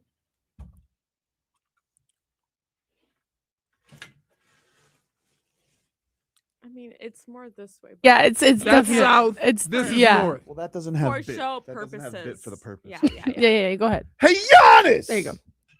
You deserve this, by the way. I'm the hottest chick in the game. No, you're the most indecisive chick in the game, dude. You couldn't make a stink. You wanted to have your cake and eat it too. So I hope that you sit there in Milwaukee, freezing your ass off for the rest of your career. Because guess what, dude? I'm done with you. Don't want you. Don't need you. I'm ready to move on. I'm a John Morant guy anyway. All right? I'm not going to say I never wanted you because I definitely wanted you. But tell you what, you're not having me linger on any more of this nonsense. You, Thanasis, any of you. So enjoy it. You and your boy John Horst, you should have never stuck your beak in the Damian Lillard business in the first place. So now you're stuck here with Porter Jr. and Miles Turner. Enjoy it, dude. I hope you rot the rest of your career with those cheeseheads. Because don't come calling in the summer. You could have made this a whole lot easier. But no. Oh, I don't want to be the bad guy. Too late. You know who you're the bad guy with? Me. Me. That's who you're the bad guy with. Forever, dude. You're right there with Kenny Atkinson. And JJ Redick. That's deep. Sick. Any trades happened when I was doing that? I don't think so. No, nothing. Also, it makes sense as to why it's gloomy outside now. Oh, and the Shams Charania. Let me tell you something, dude. If you tell me one more time, this is the craziest summer ever. Ha! You couldn't hold Woj's jockstrap, you fraud. You market in nonsense. You haven't broken anything. Wait. You've sat here like AI telling everybody not to go to sleep. We have all lost a lot of sleep because of you, Shams. Saying you're calling him that and you're willing to listen to anybody who has news on trades? What are you talking about? You calling him a fraud, but you're the one. Anybody who has anything to say about a trade, you will listen. He's a carnival barker. Ridiculous. Oh man, Julio, what are you feeling right now, man? No Giannis, dude. Hey man, how are you guys? Yeah. Good. Hey man, what about Jaw? We're gonna get Jaw now? We're not getting anybody, Julio. When are you gonna wake up, dude? When are you gonna wake up? We're not getting anybody. You know what we're gonna get? We're gonna get Kasper Siakachonis, Myron Gardner. Let's go. And that's it, dude. Let's go. That's all we Hey, get. we got Haywood young Highsmith. talent, though. We'll be fine, dog. We'll be fine. Are we? Are we fine? Because you know what happens when we have a little bit of talent? Spo says, sit your ass on the bench. Well, all right. Well, have a good one, guys. Go Canes. Let's go. We got them next year. Yeah, go Canes. Get out of here. Wow, he was really positive. Yeah, too much. Very positive. We don't need that right now. Alex, what do you want, dude? Hey, Tobin. Leroy, it's very disheartening with Spo and Pat Riley because these guys are very hard-headed sometimes, and they've done great things for Miami. But the problem is, I think what Pat Riley is living on is the past of you can get free agents. The NBA, it's either you trade for players or you tank. Like OKC, San Antonio, they've built through the draft. So you're either going to have to do one or two things. Start trading some assets and getting first-round picks. You need to get rid of Wiggins, get a first or a second-round pick, whatever you need. Norman Powell, you're not going to re-sign that guy. For what? He's already older. Get what you can for him right now and let him go. And start rebuilding that way. Get some picks, and then maybe you could trade for Giannis. No. We're done with him. We're done. Don't even mention his name. Yeah. He well, is. I'm just he saying is, a name. No, I understand what you're saying, but I don't understand what you're saying. Give yourself a -1. Me? Because in the offseason, Why? Nope. If the Heat say we're getting Giannis, Nope. Remember this. It's over. Brittany, I don't want him. I'm remember tired of this. his attention-seeking ways. Brittany, remember this. What's the date? February 5th? That's the date. 2026. I'm going to make a mental note. Leroy, please turn off your microphone. Yes, dude, when can you do stop that. chewing Oh my Skittles into the God. microphone? It's making me so uncomfortable. You put the ass in ASMR. You can laugh. You want me to respond? I know you will with a full mouth. What's up, Elias? Okay, first thing I want to say is that I do not want Ja without Giannis. It just don't add up. It ain't gonna get you nothing. And that's one thing I agree with Leroy right there. But what I'm gonna push back on Leroy is that in order to build a championship team, we have to be willing to take on some type of injury risk. None of these stars in today's NBA come without injury risk. That's going to be change. That's going to transform your team. We can get a couple of, placeholders, but that is not going to change your team. Any star that we're going to get is going to come with some type of injury risk. So we have to get in the mindset of we got to get somebody.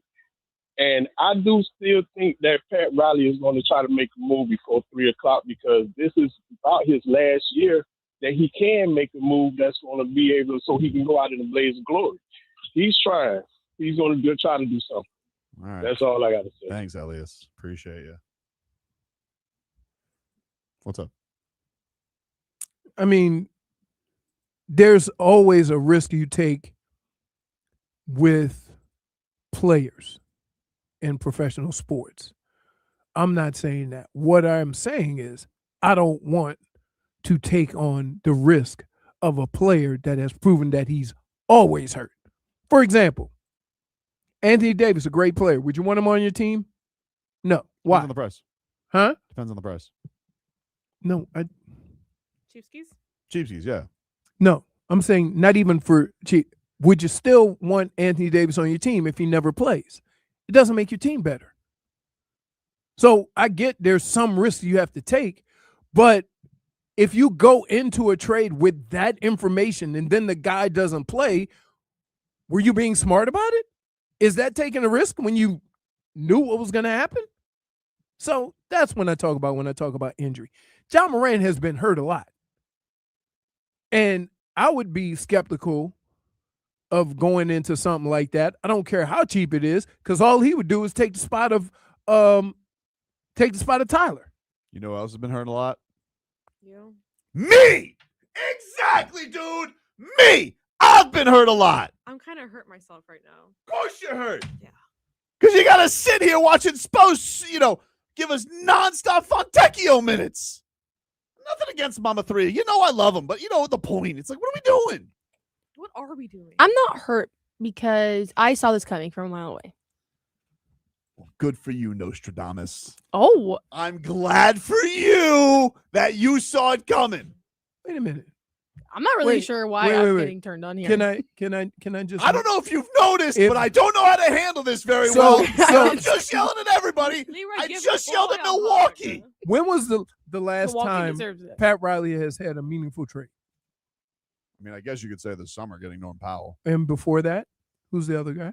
Jimmy? I mean, are you being forced into trading Jimmy Butler, or are you saying a No. forced acquisition for the team? Acquisition. I Which would say the Jimmy? Jimmy Butler trade. So that's 2 trades in 7 years. okay. Yeah. So Great job by them.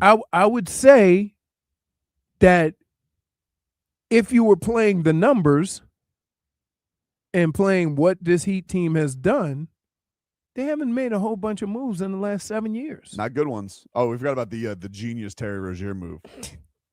Great job, guys. What about the genius Kyle Lowry move?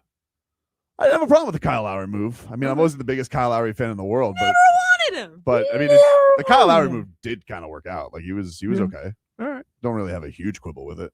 Mhm. Let's see, Clayton, what's up, man? What's going on, y'all? Listen, dude. Never wanted him, bro. Yeah. Giannis can stay there pouting and whatnot in Milwaukee. Drama He's a queen, dude. baby. Yeah, man. Oh, and, my and goodness. you know what?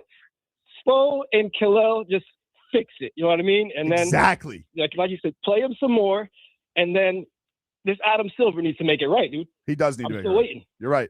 You know, when you're right, Heat in 5. hey, when you're right, Clayton.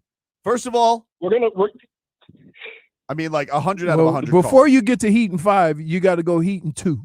You got to get through the play. Well, Yeah. that's what we're gonna look. The mayors of Plainville. We're gonna round up all of our stooges. We're gonna send them home, and we're gonna go back to listen. It's our bread and butter, baby. We're in there. It's over anyway. They don't have Dosunmu. So, like, we're already, like, the play-in is basically a non-factor anymore. When you don't have Ayu Dosunmu, you know what you don't have, Leroy? What? A chance in the play-in.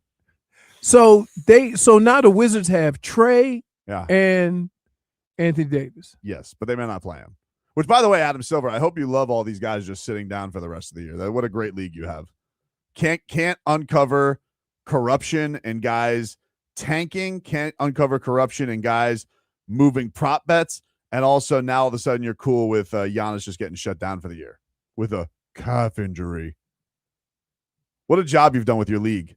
Have some more tournaments, though, Adam. What kind of injury that was? Calf injury. Is that like Tyler's Ribs in his chest? Oh, yeah, he's playing Friday night, right? Who? Tyler. No. We'll see. This. What does this bozo want? What do you want, Richie? Hey, Tobin, you know what? You know what you and your bozos don't realize? That nobody wants to come to your stinking team no more. Oh, yeah? The Heat culture is over, you losers. Yeah. Okay? Just watch my It's only Knicks 2 win a syllables. title and Just wa- shut it's only your 2 pie syllables. No, hole. you shut your pie hole, dude. Why don't you win Yo, it? look, Why I'd don't love to you? see Why don't you you like win a this. title this side of internet? You bum! Get off my Oh, here we phone. go. Imagine a New York Knicks fan having the audacity to call my radio program and take up my airwaves when you guys haven't won a title since the mother bleeping 70s. That's a long time ago. You imagine me calling in to New York radio Kafan about the friggin' undefeated Dolphins? You sound like a horse's ass, dude. Your window was last year. It's over. Accept it. Great job trading all those picks for Mikal Bridges, you hack. Hey, what's up, man? I don't have your name. What is it? Eddie. Hey, what's up, Eddie? What do you want to say? You're on the air. Bro, real quick, man. I have a theory. I think Spoelstra doesn't want to get rid of Ware, and that's why he hasn't played him. Interesting. You think that? I don't have much of a choice. I appreciate you, Eddie. You made me happier today. Thanks, buddy. I don't have much of a choice. There's a lot of that going on. That's how I feel. That's how I feel. You know? Great job. Great job, guys! You've been doing this for 3 years, though. So why are you shocked? Why am I shocked? Yeah. I don't know. You know, Leroy. Why are you when you when have a trend Mhm. of what has happened during this period of time, Mm-hmm. the last few years? Why are you so angry if the same thing happens? Here's why. I'm glad you asked that question. Here's why. Because I feel like it, dude. That's why I feel that way. Because I feel like it. And let me tell you something. When Dwayne Wade goes in front of a microphone this past week and he tells everybody their record ain't good enough, don't you think it would have, like, I don't know, lit a fire under somebody's ass to do something? No, they probably said, shut up. We built you a trophy. We built you a statue. And then he should have said, but it doesn't even look like me. It has angles. Back after this. That's not how it went.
With ya. Streaming live on YouTube and Twitch. I'm gonna do the black guy's part. You do the white guy part. I don't remember what Eminem. I don't remember what Eminem says. Don't worry. I can't rap like Eminem just because I'm intangibles. Only thing you rapping is a sandwich, big boy. I wish. Well, much so. You didn't have to. That was really didn't have to stick the landing. Like, It was he's already having a bad day, like you guys. The bell sounded, and then you hit another shot at the end. He's doing it as It's he's egregious. eating. I'm not eating. Dude, you snack way Stop more than me. playing I'm not with it eating. then. Listen, I got us all. I mean, it was you connoted it already with the only thing you rap is a sandwich, but then you were just like, bing, got one in, just one last one, and then the ref has to go, hey, too much. Jesus. He's already having a bad day, I'm having Leroy. a very bad day, Brittany. And it's just like, it's disrespectful. But it's not my fault. I'm having a very bad It's the day. Heat's fault. Well, you're punching. But you're him not, out. you're punching down on him, and you're not helping the situation. Oh, nobody's ever done that when I was having a bad day. Why, the toe puns? Too much?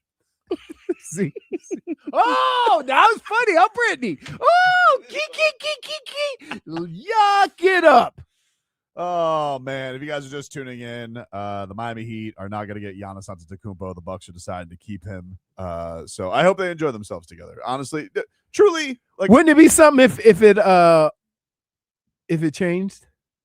what do you mean? Just like, is it never mind we are trading him? Or Yeah. or he just decides I'm good with Milwaukee the rest of my career? No. If he just said, like Giannis just comes out and makes a stink? no, or like he not did already he done do that? something or offer something that they say I couldn't pass up on it? I would be surprised. I would be surprised if that happens. There's a few teams that made trades that's like weird, like the Jazz. Mm-hmm. All those picks for Triple J. Yep. And the Wizards. Yeah, I don't think the Wizards one's that weird. I think it's weird because their record stinks, but I do think they've been so, I guess, unlucky, you could say, in the lottery. Like, they never get the number one guy Right. with them trying to do this. So I think they're just trying to splash it up a little bit. Plus they're going to tank those guys. They're not going to play them the whole year. So they're going to still have their good pick. Is Giannis ever going to play? I don't know. Probably not. Adam Silver has no balls, so he'll probably be fine with him just sitting the rest of the year. He only has balls when it comes to screwing the Heat. What? That's real positive. It's the truth. Is it? It's the truth. Okay. You go down there for any other team where he looks like a Ken doll, but it comes to the Miami Heat, all of a sudden he's got a couple of grapefruits in his sack. It's true. That was vivid. It is vivid. You want to know what else is vivid? Him hiding the Terry Rozier scandal. Screwing me. That's what's vivid. Sorry. I'm not in a good place. I know. I'm going to mature. One of these days, I will mature. Okay? Today's not that day. I'll allow it. The Charlotte Hornets might make the playoffs this year. Somebody said Wizards and Hornets will both have more wins than the Heat next year. Charlotte is coming on strong. You're not helping me right now. What? You're not helping me. Couldn't even get past. Thinking about other teams going strong. Wait till Bam Here Adebayo we has are. wait till Bam Adebayo has to go home to Carolina. No way. Okay. Why would you say something like that? I'm just saying, Take you it know. back. Take it back right now. He makes a stink, you know, and then all of a sudden he's doing he's doing longing interviews saying, "Oh, I don't want to be the bad guy." Listen, Catching this lob. is what I would say to players.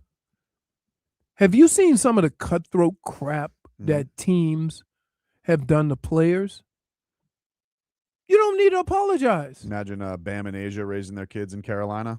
A couple of Carolina legends. Can you like actually stop? Yep. I don't like this version of you. No, I'm just saying. That's what happens. Why should he stick around? Hug your friends. Why should right he now. stick around? His feelings are hurt. Go give him a hug, Leroy. Oh, yeah, I got news for Richie. In 6 minutes, I'm gonna give him a cheeseburger. Jose Alvarado. That'll with make the him Knicks. happy. You're very you know what you lack? You lack subtlety today. What? You. I'm gonna have one too. Food makes us happy. He's gonna be crying over his burger. Jose Alvarado's going to the Knicks. Grand Theft Auto from the Pelicans. I don't know what they're getting yet. Nothing. Shams and Chris Haynes reporting that. Thanks, Shams. So that's great. He's shorter than the Photoshop of me next to JFig. It's not Photoshop. Really? Mm-hmm. Okay. Somebody says mute me. No, mute you. I'm just dealing with the truth. He's going to be catching lobs from LaMelo and throwing it out to Con Knippel. Knippel's going to be his new Duncan Robinson. I really think you need to relax. You're taking it too far. How far now. is Charlotte from South Carolina? What's that? 4 hours? Depends on what part of South Carolina. Where's the University of South Carolina where Asia In Columbia, so that's probably like 5 hours. 5 hours. What's that? A puddle jump, Leroy? Look at them. They're gonna be the king and queen of the Carolinas, North and South, with their little babies. Why would you stay here? We're gonna be under the ocean anyway. Wow. Okay, this is getting really deep right now. You know what? -1. That was way too far. What? You became dystopian there. -1. Start end of the world. All right, Aquaman. For propaganda. Yeah. Jesus. RVA Richie, what's up, man? Are you okay, buddy? No! No, he's not. What question is that? I had to leave my desk. I had to, Tobin, think about this. Look, we have to make something out of nothing. We're going to have all of these young bucks. We're going to watch their future. We're going to watch them grow. Sadly, this is all we have, man. So we just got to make it work. Don't they have to play to grow? Yeah. When you say I get to watch them, do you mean I get to watch them wearing Sioux Falls? You know, we're watching Kalel here in Miami. Oh, but yeah. I know what I'm No, hurt. I'm hurt too, bro. Eric Spoelstra can't wait, you know. That's probably the one thing that he wants to do at the deadline. He probably is like, hey, you know what? Let's. What do you mean? What do you mean, Spell? He goes, you know. He goes, I don't understand. He goes, big fella. Let's move on. You much rather have 5'6", 6'9" Yeah, guys. he's like, hey, you know what I'd like? I'd like a 6'5" guard, something like that. You got any of those? Because you don't have any backup center. He goes, all right, whatever. You know, it's just an idea to kick out there. What am I left with? Didn't even get the bread man yesterday. Stupid. We didn't want him. Okay.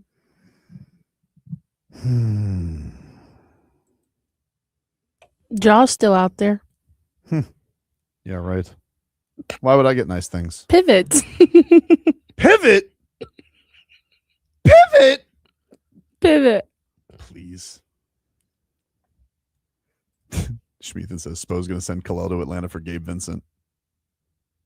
Man, that's wild. You're the only one who would like that. No, why would I say that? QAM, you're on the air. What's your name? Steph. Hey, what's up, buddy? What do I say?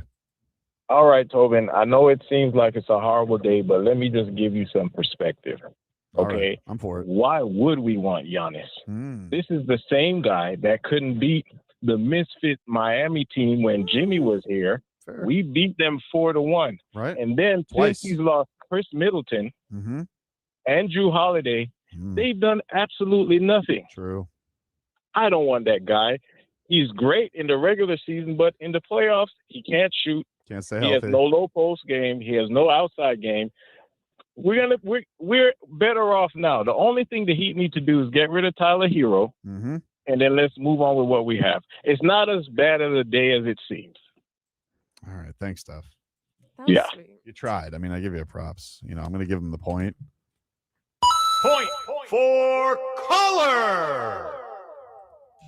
I mean, Steppy did win that stupid title because Bryn Forbes lit us up like a Christmas tree. Look at Leroy. It's just like the way he just walks out. Walks out. Doesn't even say care a to word. check on his friend. No, he just wants to pile on.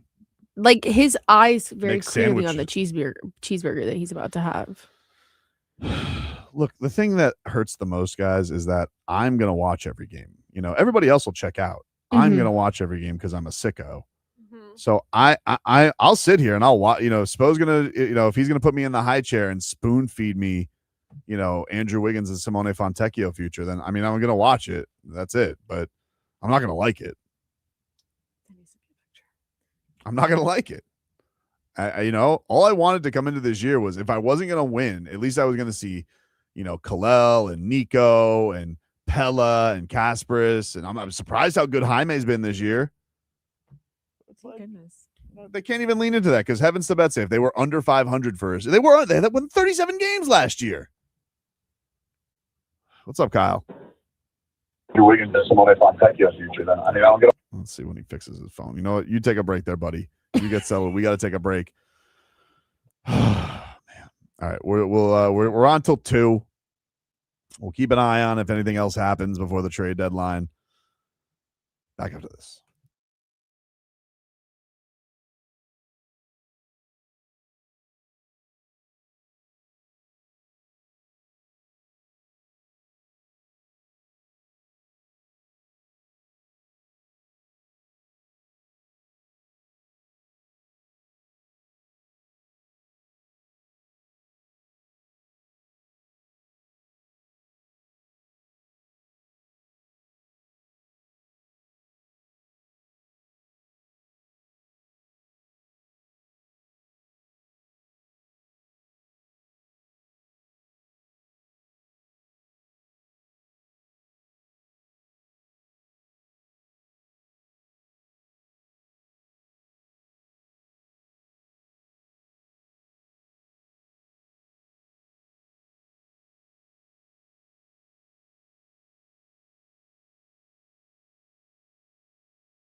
Welcome back, everybody. Tobin and Leroy here with you.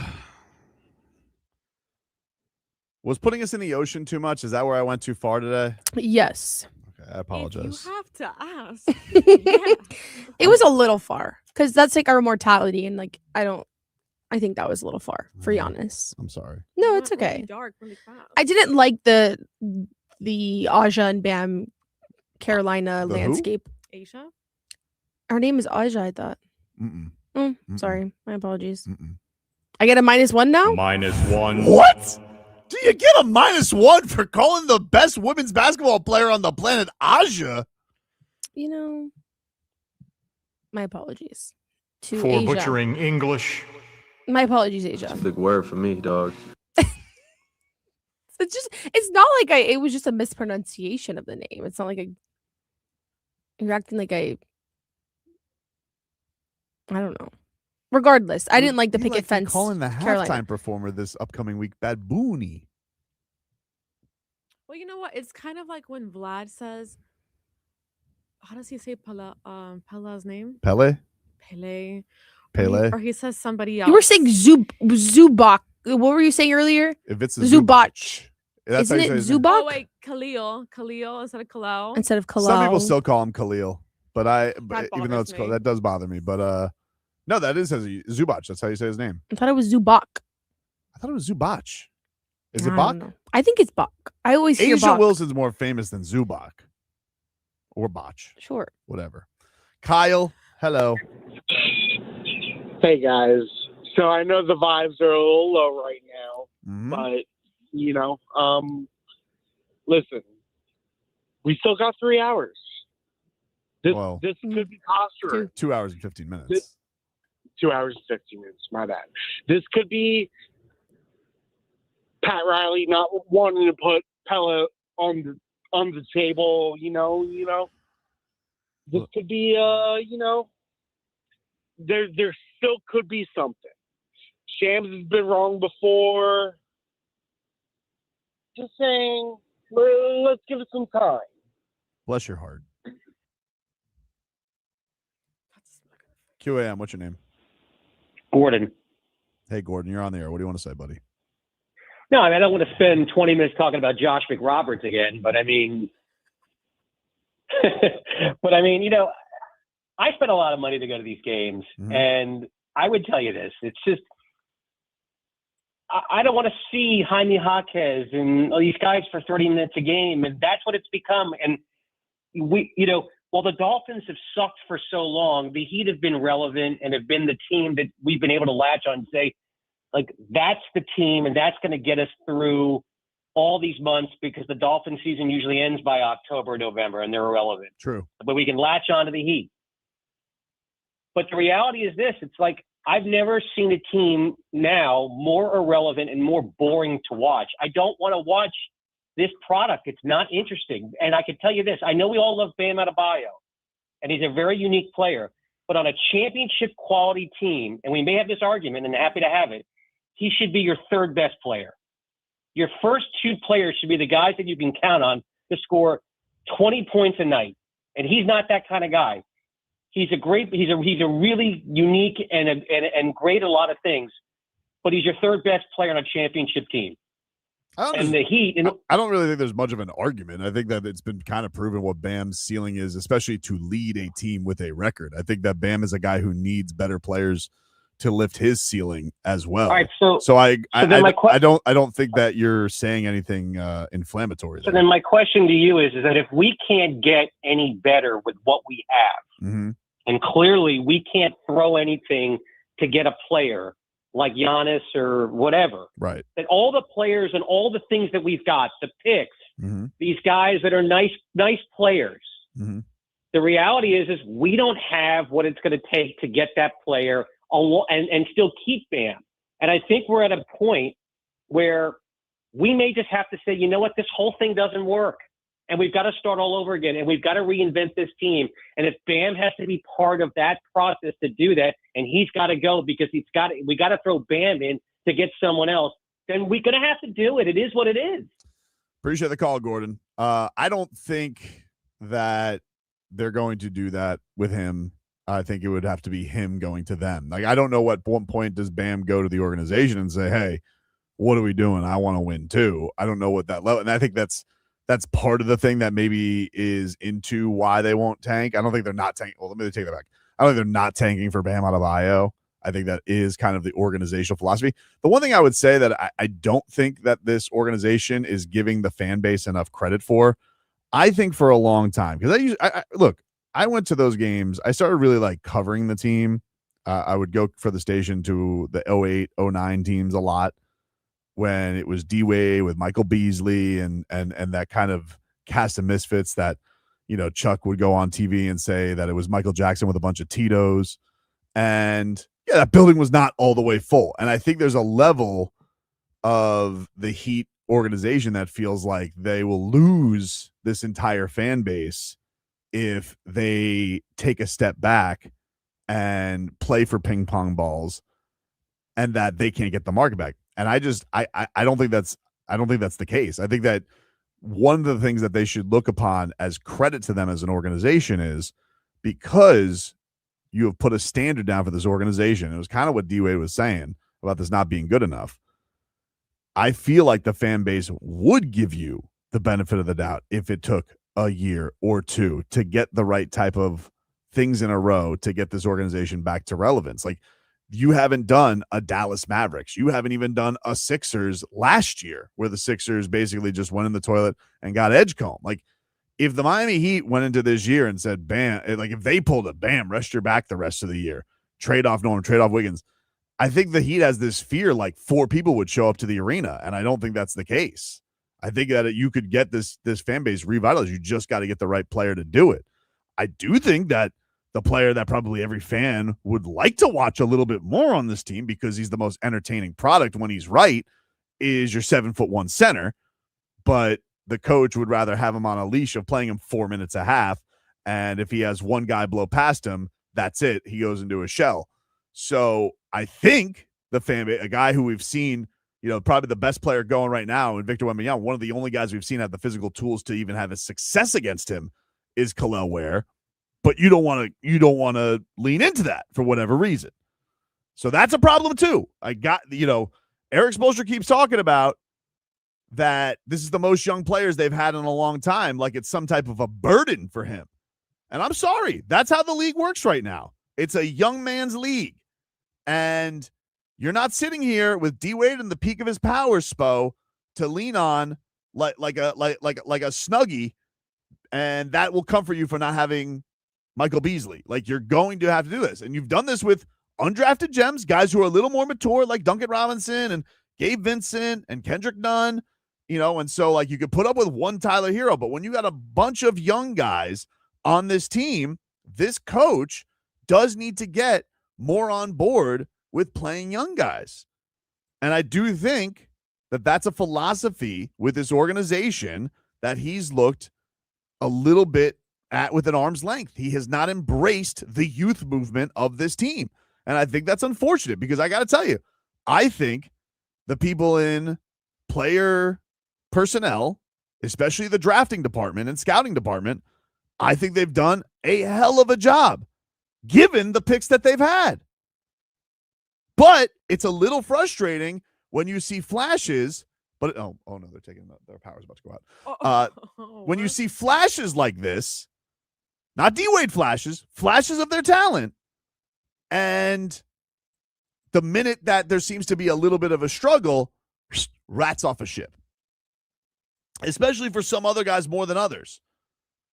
And it does feel like other guys get to play by different rules, and you just never know who that is. So I'm telling you right now, this is not just a Heat fan in me who's banging on the table, I want a star, I want a star, I want a star. I said this after you guys didn't get Kevin Durant.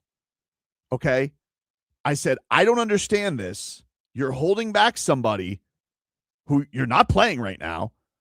And it seems to me like you guys don't really believe in Bam Adebayo and Tyler Hero as cornerstone guys, because if you won't add them, one of the best scorers in NBA history, who is good enough to add to those guys that you feel is worthy of being the piece that gets you back to any type of relevance? And you keep putting yourself in these pipe dream scenarios of Giannis and cap space, and maybe we'll get Joker because he's BFS with Jovic, when, by the way, Jovic probably hates it here because the coach also has him on a short leash. You have all of these things that are frustrating the fan base because you don't want to put the all-in move, but yet you won't take the step back and be like a little less respectable than the play-in and go through some struggles. And the thing that's frustrating is when you're forced into it and there's injuries, those guys seem to do good. But then you forget about them and then they can never come back. So what this fan base wants is direction, not just floating around here. So if it's not going to get Ja Morant and it's not going to get Giannis Antetokounmpo or whoever, Donovan Mitchell or Siakam or whoever, fine. But then can you at least get to a spot where you replenish your supply or make some tough decisions on extending Tyler Hero or not extending Tyler Hero, extending Norman Powell or not extending Norman Powell? You should probably not extend those guys. You should probably figure out where the place is, because what the hell is he going to do paying $35 million to a 33-year-old shooting guard? What's the point? What does this team need that for? To get waxed in the first round? What for? It was a great trade. I respect that you did something. You had a little bit of juice to start the season. We were having fun, but the juice ran out. Everybody got run into the ground. They all had lower body injuries. You tried to gimmick the system. Then Bam went into his worst slump of the season. It coincided with you losing all trust in Kel'el Ware. All momentum from the season has been killed. So it's time to have big boy discussions in that building. It doesn't have to be go get a star, but it sure as hell has to be this is our actual plan for the future. And so you guys losing your magic touch because there's no more free agent hauls anymore. It doesn't exist in basketball. The next thing has to be we got to go find a real franchise-changing talent. I think you guys know how that goes. Because if you can't trade for him, you can't free agent sign him, there's only one way to go get him. And you need to stop doing this pussyfooting around the play-in and get to a spot where you have some real conversations about your future and go with that plan. Hey, Leroy, it's time to go to break though now, dude. You just came back. Like you missed an entire segment. Clearly, I missed a lot of talking, but I didn't miss the topic. Same thing. Same thing. Same thing. Just lashing out. Back after this.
All right, welcome back, everybody. Tobin and Leroy here. Final Who's this, hour of Tobin? the show. I don't know. Usher. It's like one of his first songs. I want to usher in a new era of Heat basketball. Well, you need These to are my usher in some new confessions. players. I say that. Look, this was Farticus Maximus. John Morant missed more games than Hero and is way less efficient scorer.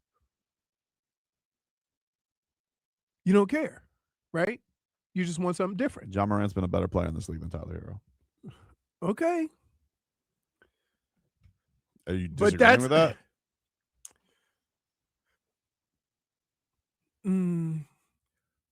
It's not really. No. It's really not debatable. I don't know. Like having an argument about that's silly. All right. Which, by the way, I don't even think Tyler Hero would be in the trade. So, like, I don't even. Who cares? Nobody wants Tyler Hero. Nobody's saying trade Tyler Hero for John Morant either. No, I know. So don't I'm know. just saying. I'm It would just be saying. nice if they could play together. It'd be nice if they could play. It would be nice if they could play. Sure, it's a great practice going on. Are you getting? Oh, Ja calling him a pigeon. What about that? He taking those words from Spo agrees with him. what? Spo treats Khalil wear like a pigeon. No. Like, would you disagree with that? No. The way that he plays him? I would say the thing that's frustrating is you can't tell me that Khalil's not one of your top 5 players on this team. I'm with you. Don't have to sell me on that, dude. Headlines brought to you by Doral Kia. You always pay less with your Pricito at Doral Kia. Pricito. Books. Visit them at Doral Kia or DoralKia.com. Lindsey Vaughn is trying to ski on a blown ACL. That seems... Does she have a blown ACL? Yeah. I thought she just injured it, but she said she was okay. No, I think she lied about that. She said it was an ACL. She's still going to ski, though. Put a brace on it. That's safe? Huh? That's safe? I don't know, but you see him going down that mountain? It doesn't look like any of it is safe. Don't think I should do that with a blown leg. Have you ever been skiing? One time. And? Where? Where did I ski? Upstate New York. I've been skiing a bunch of times. When I was a kid, I didn't go. I haven't gone like recently. I've been skiing a bunch of times. Mm-hmm. And there's one thing that doesn't go well with Leroy and skiing. Stopping. Yeah. I can ski. I can't stop. They go, snowplow. It's not working. Then I just fall on the ground. Apparently she posted a video of herself doing squats and exercises to get her leg going. I mean, Brace it up. I guess you're going downhill. I tell you what, she's thick. She can. You need to be like skiers. Have you ever seen the speed skaters? Like Ono? What was that guy's name? Apollo Ono? Yeah, they all have thick legs. Speaking of skating, Panthers winning a shootout yesterday. Disappointing. They did have a lead. They could have kept Boston at bay for another point, but they do get the 2 points. Sergei Bobrovsky, this was him in the locker room after the game, says that he could be playing better. Captain Obvious. Yeah, it is important for sure to have a good break, to refresh mind, refresh body, and be excited for the second part. That's the most important hockey in front of us. Overall, how do you feel you have been this season? I feel good. I mean, one shot at a time. It could be definitely better, but it could be worse too. It is what it is. We're grinding. It's not easy. Things are not coming to our way, so we have to fight for them. And it is what it is. We're just looking forward for the break, get regroup, reset, and go back to play hockey. All right, there you go. He does not have to go to the Olympics, of course, because Russia is not allowed to be in the Olympics. Would he be the goalie? I don't know. They have a lot of goalies. They got Vasilevsky, Shesterkin. Right. I think he would just take off anyway. I don't know who they would. The Olympics is tough. Man, it's something about the Olympics. He's won the last 2 Stanley Cups. Like, I would think. Right. I mean, he's younger than the Vasilevsky, who's also won championships and obviously given us plenty of nightmares. Right. But I don't know.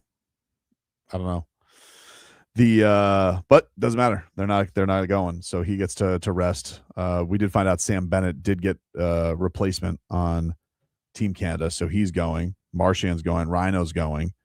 Kachuk's going. All the Finns are going. Right. So a lot of representation. The guys from Latvia are going. Balinskis has played really good. That's been good. But frustrating to let a point slip away or to Boston, but still needed those 2 points more than I'm glad they didn't get no points. Yeah. So you got that. As far as the Heat's concerned, they are at practice right now, but we don't have I don't think, word of who is practice, who doesn't practice. They're back in action tomorrow against the Boston Celtics. So get ready for another Vucevic matchup. I know he just keeps following us around. I know. Who's that? Vucevic. He's following us everywhere. And then we got to look at Jaren Jackson Jr. on Monday with the Jazz, I think. Oh, you know what's great about that? Mm-hmm. Spo's going to go at him with 6'9". Probably. That's how you got to, not for nothing. I remember when I got to college and the coach said, hey, you can't do that way. And I kept thinking, well, go ahead on and do it then. And then you get knocked out and then you say, see, now let's try to do it this way. Right? Like sometimes you got to experience it. You got to go through it, especially in sports. Like a coach can tell you everything, but sometimes you need hands-on experience. I just think Khalil need to go out there, get embarrassed by a really good center, and then know what he has to do to compete with that. Yeah, it's got to be part of the process. Like he did that, that happened a little bit with Gobert. Gobert humbled him for sure. So did Jared Allen last year in the playoffs. But right. That's part of it. I remember Bam that happening against Steven Adams when Bam was a rookie. And Steven Adams just putting that weight on him. Yeah. Right. But that's how, I mean, I would like to say in life, you don't always have to fail to learn a lesson. But sometimes in sports, when you've spent most of your career being the dominant guy and then reaching the highest level of your profession, sometimes you need to go through it to realize that, okay, all of my athletic ability is not going to just get it done. I need to work on my technique. I need to work on my fundamentals. And if you don't ever go through that, you're going to always think that you're talented enough to compete with those guys when Spo might be saying, you might be talented enough, but that's not going to last. Is this live, this NBA show, Brittany, that they're doing on ESPN Yes. right now? Yes, it started at 12. Why are they still doing Giannis fake trades? And shouldn't they put that one in the old crapper? Maybe they didn't get the Shams news. Seems like a waste of time, if you ask me. Anyway, we'll take a break. More to come here on the show. Back after this.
All right, welcome back, everybody. Tobin and Leroy here with you on FM 104.3 WQAM.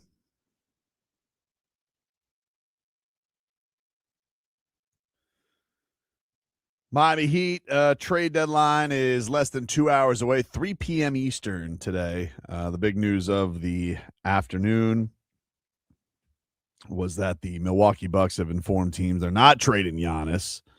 So we'll see if the Heat have anything else brewing or cooking. Does Giannis still feel pretty? I hope so. I hope he feels pretty. I hope he feels loved. He feels loved. You know? And it sounds like the Bucks are going to go into the summer trying to convince him to stay, you know? Just it seems like a healthy relationship those two have. I hope it works out. I'm not interested in them anymore. I'm done. Done. I got other things I'm cooking on this summer. I think they use that moment or this opportunity to say, let's keep him and see if we can do anything to convince him to stay. It gives us more time. And they don't lose anything by doing it. No, they don't lose anything. They don't lose anything. I mean, the only thing that you potentially lose, I guess, is if he comes back and you play, you don't get as good a pick as you would hope. But they don't have control of their pick anyway. So, you know. Because they traded that away for Miles Turner? They traded away for everything. Miles Turner, Drew Holiday, Damian Lillard. All their assets are strung out.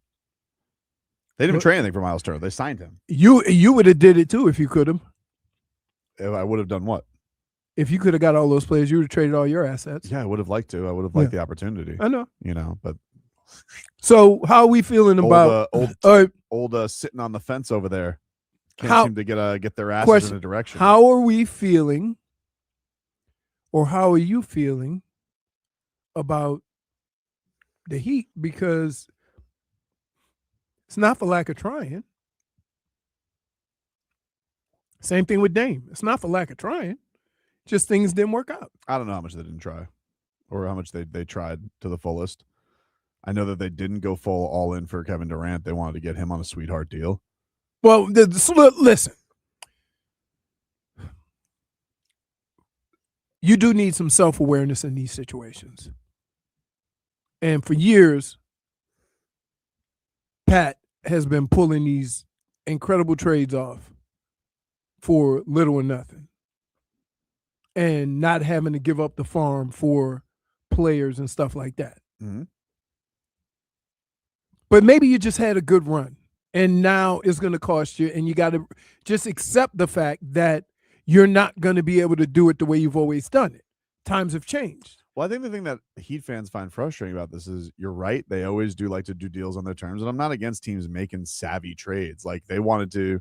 This happened with Jimmy Butler when he was on the Timberwolves. They didn't want to give up everything. They wanted Bam Adebayo back then when he was 19. Mm-hmm. So they ended up getting a better deal. Like Bam and Jimmy had a great run together. That ended up working out for them. But for the most part, since then, they haven't really done any all-in moves, and they haven't. And then the ones that they kind of went a little bit too far on, desperation moves, have really cooked them, like the Terry Rozier deal. Right. So it just always feels like there's a react on their moves. There's never any forethinking like there used to be. And obviously they set a high standard. Like this is the team that, allocated the only cap space to get Bosh, Wade, and LeBron James. Sorry if we all have expectations from you. Right. But the other thing that the times have changed though, because players aren't willing to do that anymore. But the times have also changed in that you can't just sit here grinding away. Like you're basically just the Bulls and the Hawks with a little bit more credibility, but your record has been the same. No, I get that part of it. I get the part that you can't you can't continue to be satisfied with what has been going on. I get that part of it. But also understand this. For the last 25, 30 years, the Heat have been able to get these deals, right? With either one, players giving money back so you could sign somebody, or two, teams just wanting to get rid of an asset. And it's changed a little bit. In that one, could you imagine saying, hey, Jimmy, Hey, Jimmy, if you take $40 million instead of $60 million, we can go get Giannis. Why would that have anything to do with anything? I'm just saying, players today aren't doing that. They're just not. Yeah, I understand. Yeah, but that's So but that's not just a Heat thing. Like no, I'm not. I said last- players. I'm not saying players that the Heat are dealing with. Yeah, I'm but saying just players. How many years do you in need, general? Yeah, but that's the Heat fans' frustration. How many years do you need that to smack you in the face? That's what I was getting at. That's why everybody got mad. I think we talked about this at the Orange Bowl when they said, "Well, the Heat are waiting for 28 free agency," and it's Right. like I saw 2 reports that you guys were waiting for 27 free agency, and you're waiting for 26. Nobody gets to free agency anymore. Everybody wants extensions. The only guys who get to free agency are guys that have a lot of baggage. Right. So like maybe you can get, I don't know, John Morant in free agency. Right. Like those are going to be the guys. But the Luka, like once you are in that echelon of those 7-8 guys who are like the guys you'd want to get, they get none max of those- soon as yeah, possible. none of those guys are going to do that, and none of them are going to put themselves at risk. Certainly with as many Achilles injuries as we have lately. Right. None of these guys are going to put themselves in a position where they are left out to dry with it with no years after this. And so, and we were kind of, we kind of went around the corner and met at the same spot, because what I was saying is, at what point in time is the Heat organization going to be able to read the room and say, it's not like that anymore? I don't know. I don't have an answer for that. And because every other team, if you see what they're doing, right? If they want a guy, they do what they got to do to get it. Simple as that. Mm-hmm. And they put it together and whatever. If it requires them to have to give up somebody they like, we want the other guy, right? The Heat want to hold on to guys, give up a whole bunch of expiring contracts to get a star. Right. And no, all these other, that's why Minnesota gave up all those picks for Gobert. Mm-hmm. Why? They thought he was going to be a difference maker. They thought he could help them get over the hump. Yeah, and they got to the Western Conference Finals. But Right. The other thing is with them is, they were also in a spot where a little similar to where Charlotte is right now, is like they still had down years. Like they had 2 number 1 overall picks on that roster with Karl Anthony Towns and Anthony Edwards. Right. You're not going to get better in the lottery than that. You're not. Absolutely. So like then not. you need Right. to go make another move. And I think with the Heat is, yeah, you got a nice foundation in Bam Adebayo. Tyler Hero is a very productive player for where you took him. All these young guys, man, it's impressive. Could you imagine if you gave how good you've been on the draft lately? Could you imagine if you gave them the pick of the litter for 1 year? Right. Could you imagine if you had basically everybody but 4 guys off the board, what they could do? Right. Or what they could pick. Right. And like they're and I get that it's hardest working, but they want to keep up some mantra. But you want to know something, dude? If you go and you get yourself a game changer, no one's going to remember that year.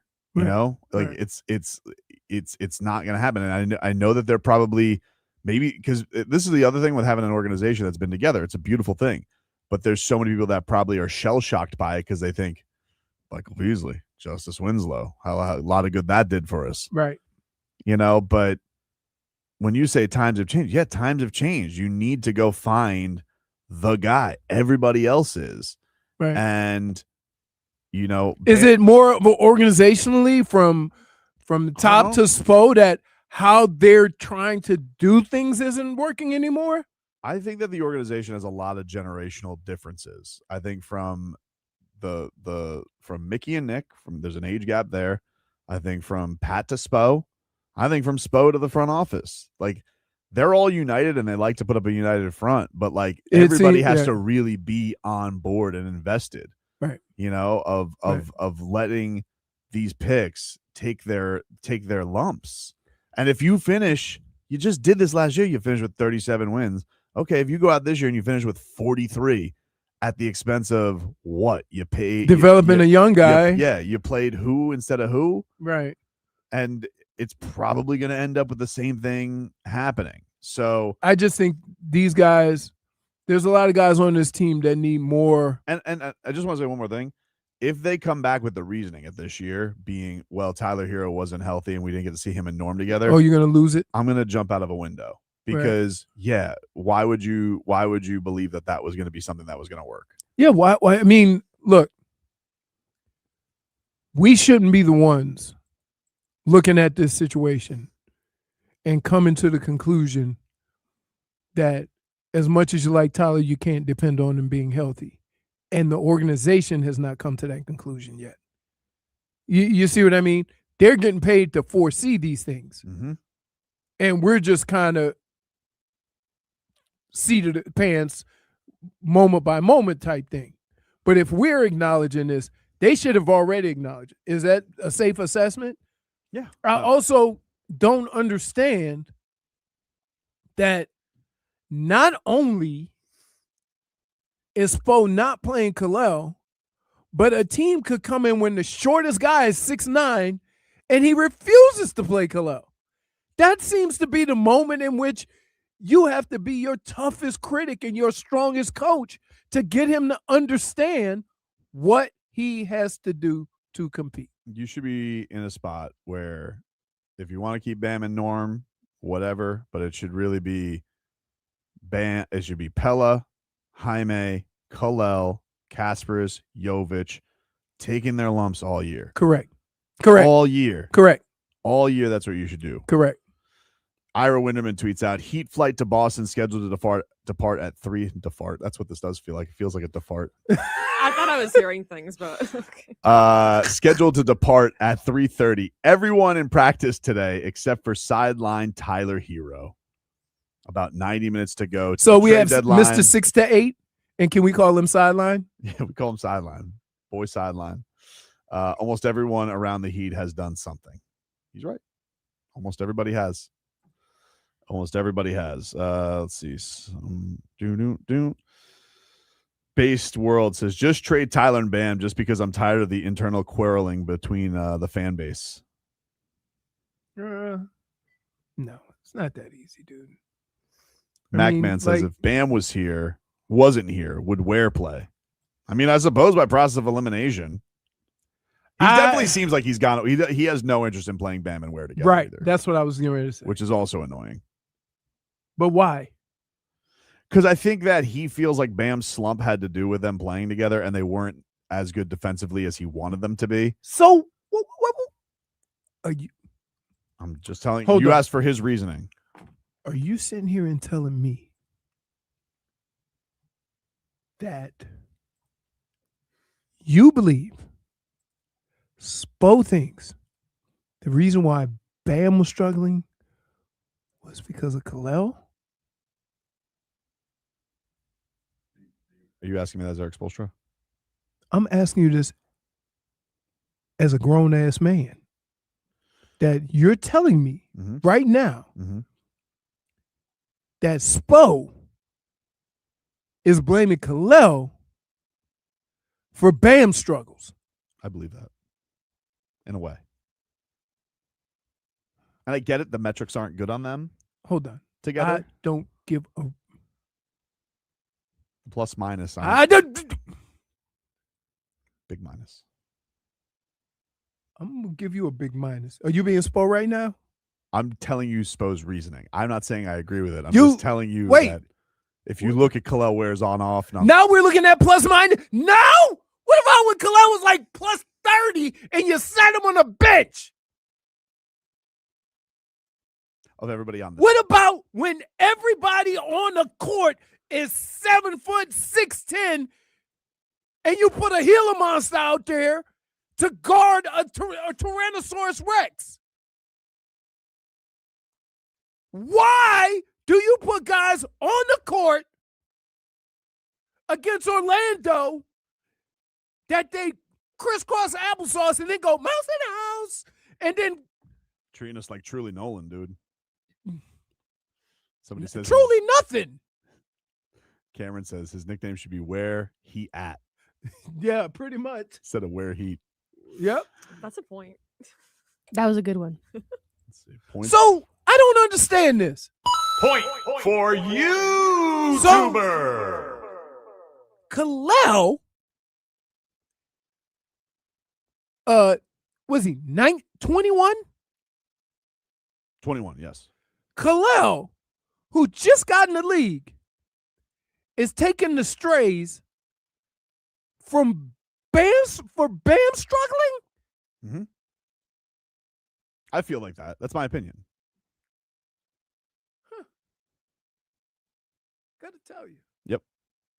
I've never wanted to get out, go out in that cold, drive down the, what is it? 601 Biscayne Boulevard. And fight everybody.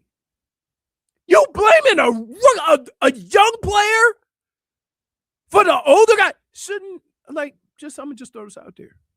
Bam's a veteran. Mm-hmm. He's played with a lot of different players. Mm-hmm. And by the way, I think he wants to play with Kalo.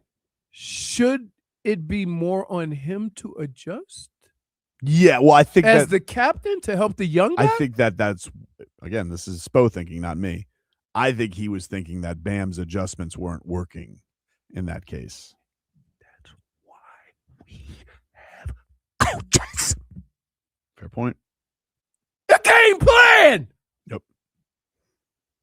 Anyway, take a break. Final segment. I want to fight. Sorry. Back after this.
us with your price Cito at Doral Kia. Visit them at Doral Kia or DoralKia.com. The segment I'm really supposed to sponsor is 15 Minutes Heat. I just used the same name. You gonna make it? You gonna make it? You gonna get through? Yeah, I'm used to it. I told you. You guys asked. Truly, though, I will say this. Like, I told you guys, I didn't think we were getting Giannis. I told you. I was But like, then what? See, was a pipe here's, dream. can I just tell you, as a friend, a co-host, and a person who genuinely cares about your well-being, You didn't give him a hug, so I don't believe that. can I just please tell you the emotions that you have gone through this week? Because you say that now, right. but when this all started, you all, Giannis, let's go. Ja, let's go. I'd still like Ja. But I'm just saying, if you knew this, why do you get your hopes up for something that you don't? I believe in the Miami Heat organization. I would hope they'd get their heads out of their asses and figure it out. Or you hope they do the right thing. Yeah. Okay. Or set themselves up Or for what you success. deem would be the right thing. Oh, yes. Yes. Yes, if they do what they think is the right thing and I disagree with it, I'm gonna disagree with it. I don't know what to tell You're you. just gonna be mad. Yeah, I mean, if they do something today, like in the next hour and 20 It's not gonna have a minutes, bop. It ain't gonna bang. It ain't gonna bop. It ain't gonna be nothing. But if there's anything that's just careful. Shut up, Tyson Fury. Oh, is he fighting? He's coming out of retirement. A lot of him versus Anthony Joshua buzz. Deontay Wilder has been on the media circuit because he's fighting Derek Chisora. They're both 100 years old. Deontay Wilder. Yeah. I thought after his ear bleeding and him firing everybody, he Well, was this done. is what's made the rounds. He's back on the Tyson Fury cheated in both of those fights. He said, now I do think he has an argument. Well, hold on. In the first fight, he thinks that he was screwed because the referee had a long count, which I actually think is fair criticism, but he blamed it on white supremacy this week, which I don't know because I don't know what that referee's intentions are. Then he blamed Tyson. Then he accused Tyson Fury of cheating in the second fight. Remember, he said that his water was spiked, but he also claimed that he Tyson Fury messed with his gloves. Now, there have been plenty of videos that have shown Tyson Fury having floppy gloves in that fight. Very fishy. What is that? Like there was no stuffing, and if it looks like when you see him fight, there's the no stuffing looks a little off, right? Right. Now, mind you, Tyson Fury's never been a big power puncher in his career. Never Right. been a guy who knocked a lot of guys out. So I think there's maybe something there, but also like he got killed in that fight. It wasn't even close. The third fight, I don't think you really say anything about the third fight. The third fight was great between them. Right. He got him, but Fury got the better of him. I don't know if his chin was messed up from the last fight or what. But anyway, he's back on the rounds, and he's swearing that he has evidence that Tyson Fury cheated. But he won't release it. How about the next fight? You don't try to come in dressed as the Prince of Egypt, right? With 75 pounds of gold, and then complain about you got too tired because the suit was heavy. Dade South says we got one boxer blaming white supremacy and another apologizing for slavery within a week. It's the best sport. I told you guys. First of all, it's the best sport. Yeah. Right. I don't think anybody wants Teofimo's apology for slavery. No. I think they would just like you to stop using slurs. No, then you don't have to apologize for slavery. Why do people that's supposed to be apologizing for slavery refuse to say anything? And the people that really didn't have nothing to do with it want to apologize for everybody else. I don't know. You know how to get Tobin quiet? I don't know. I'm not uncomfortable. I'm asking the question. I don't know why he feels the need to apologize for slavery. Just don't use those words and you won't have to apologize for slavery. I don't understand. I don't even think that's how you're supposed to do it. No. That's like too extreme. You can't use slurs and then be like, look, I'm really sorry about slavery. It's like, how about you apologize for your actions? Right. Exactly. Nor do I see. I've always had a big problem in sports, and me and you go at this all the time. Every time we get the loser they complain about everything other than the fact that they lost. Right? And so in any sport, in any competition, I always try to steer away from that. Even if I think that, I steer away with it because it sounds like sore loser. Mm-hmm. And so when I hear people say it, I'm like, no, I just feel awkward. It's like it's not a good look that you got your face caved in, Deontay Wilder, right? You have blood coming from your ears, and your comments are, "You cheated." Right. Not so like, but that wasn't what he was saying right away. Right away, he was saying it was because of that heavy suit I had on.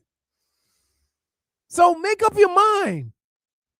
Barry Jackson tweets out, per source, Heat was informed very late last night that the Bucks wouldn't be trading Giannis today. Heat offer received consideration. Obviously, Bam was never part of the deal, but there wasn't something that the Heat had that the Bucks asked for, and the Heat resisted that killed the deal. Miami was willing to do what it took. Bucks simply want to see if they can get more this summer. I thought when it gets to the summer, you think there'll be more teams? And then Barry also adds, Heat still working the phones. So, question. I thought it would be the opposite. I thought in the summer, if other teams made moves, that they would be less inclined to do a deal with Milwaukee to get Giannis. Well, here's what I think. I think Milwaukee is. They're trying to keep him. They're trying to keep him. Right. I think that it's going to be interesting because they're going to think they have more leverage and there'll be more picks available. But I don't necessarily know if they'll get much better of a haul. But those picks are all because like nobody has their own picks. Those picks are all over the NBA. Yeah, there's a lot of pick floozies. That's certainly happening. Working the phones though, huh? Great. Thanks. Who's working the phone? It's Barry. He tweets out that the Heat are working the phones. Great. Yeah. I got the... Come on, Wyclef.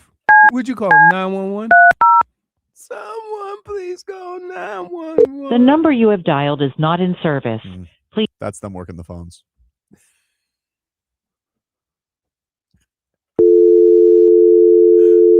Hold on. Let's see if this is the Heat calling the Memphis Grizzlies. Okay. Wait, hold on. Here's the Heat calling the Indiana Pacers. Who do we want from Indiana? Doesn't matter. They didn't answer. Hold on. Hold on. What did you really expect there? This is Pat Riley. Let's see if he gets anybody from the 76ers. Nope, they didn't answer either. You know who's doing trades right now? Point for Tobin. You can always go to Washington Wizards. Oh yeah, let's call the Wizards. Let's see if they'll pick up Pat's call. You think it's more of that people just don't want to do business with Pat? No, I don't think it's that. Okay. I just don't think. Been a long time. I don't think that. I don't think that they. Because Cronin, it clearly felt that way. Yeah, I think that Cronin felt some type of way about the agent calling him out, and he felt like it was orchestrated by the Heat, which maybe it was. And what was that guy's name? I forgot the agent's name. It was Aaron something. Utah will make a stink. I know. Usually, and it's no fun. Listen, buddy, it's no fun when your guy makes a stink. Man, July of 2020, was that 23? Yes. God, that was the best day of my life. July 1st. When you got it was rid the of best day Jimmy? of your life. Yeah. Well, no, not the best year. It was the best day of my life. No, I said. What yeah, happened? Why? When Shams said that Damian Lillard only wanted to come to the Miami Heat. Oh, Where's And then it Damian was Lillard? shattered. back in Portland. Mhm. How'd that work? You think he wants out? No, not healthy. He's not even healthy. Next year, though. Well, you're He's just too you're old. swap. He's- Yeah, He's gonna no. do one more year, and then I wouldn't be surprised if he retired. Hold on. Let's call the Mavericks. Maybe they want to trade Kyrie. He's not healthy. We'll get him. Just have him. You think that helps the team? Like really? Don't fall into that. Don't. Let's see if OKC wants to trade OKC. Don't- Let's see if OKC wants to trade SGA.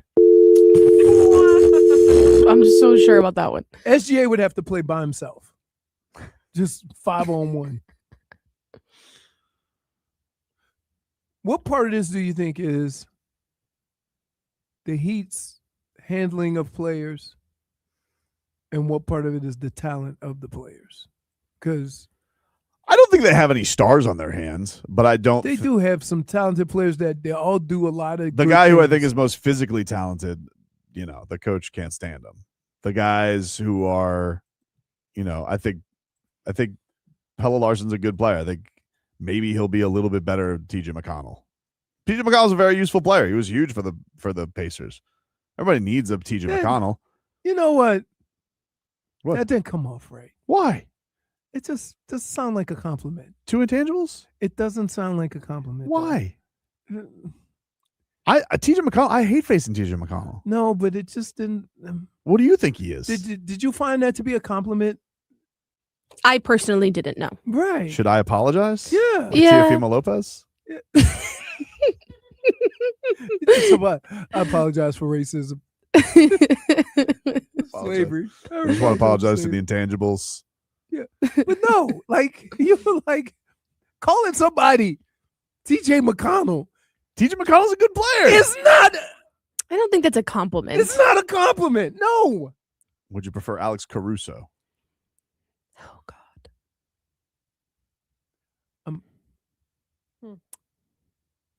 No kid growing up that goes and plays college hoops, plays in the NCAA tournament. When they asked who you want to be like, nobody's saying Caruso. Whatever, dude. Caruso's a good player. Nobody coming out of college. Finding Alex Caruso in the second round is a good job. Finding jokers is a good job. No, that's an amazing job. That's a robbery. He was drafted in a Taco Bell commercial. Yeah, because he didn't want they thought he was big and slow. Crazy. So gonna have that Terry Rozier contract on the books at 3, huh? Can I just tell Saw you, him laughing about that on Twitter, boys. Can I just say this? Did you see the? So did they have to Bucks? give him all this pay? So they probably had to give him a fat check for Big fat $5, check. $6 Yeah, it was million. an escrow. He just got it shipped right to him. And then some guy on Twitter was laughing, like, "Oh, it's all going to go to lawyers." And he goes, "Okay, Chief, you tell yourself that." Oh, that's what Terry Rozier said? Yeah. Wow. Something like that. I tell you what, you can't spend $6 million. Jail. Somebody goes, "Those dollars will be claimed by lawyers in the court. What's left will settle up back taxes. Sounds like a lot of money." And then Terry Rozier goes, "Yeah, okay." And then a laughing emoji. I don't think this guy knows how much $27 million is. No, he doesn't. It's a lot of money. Yeah.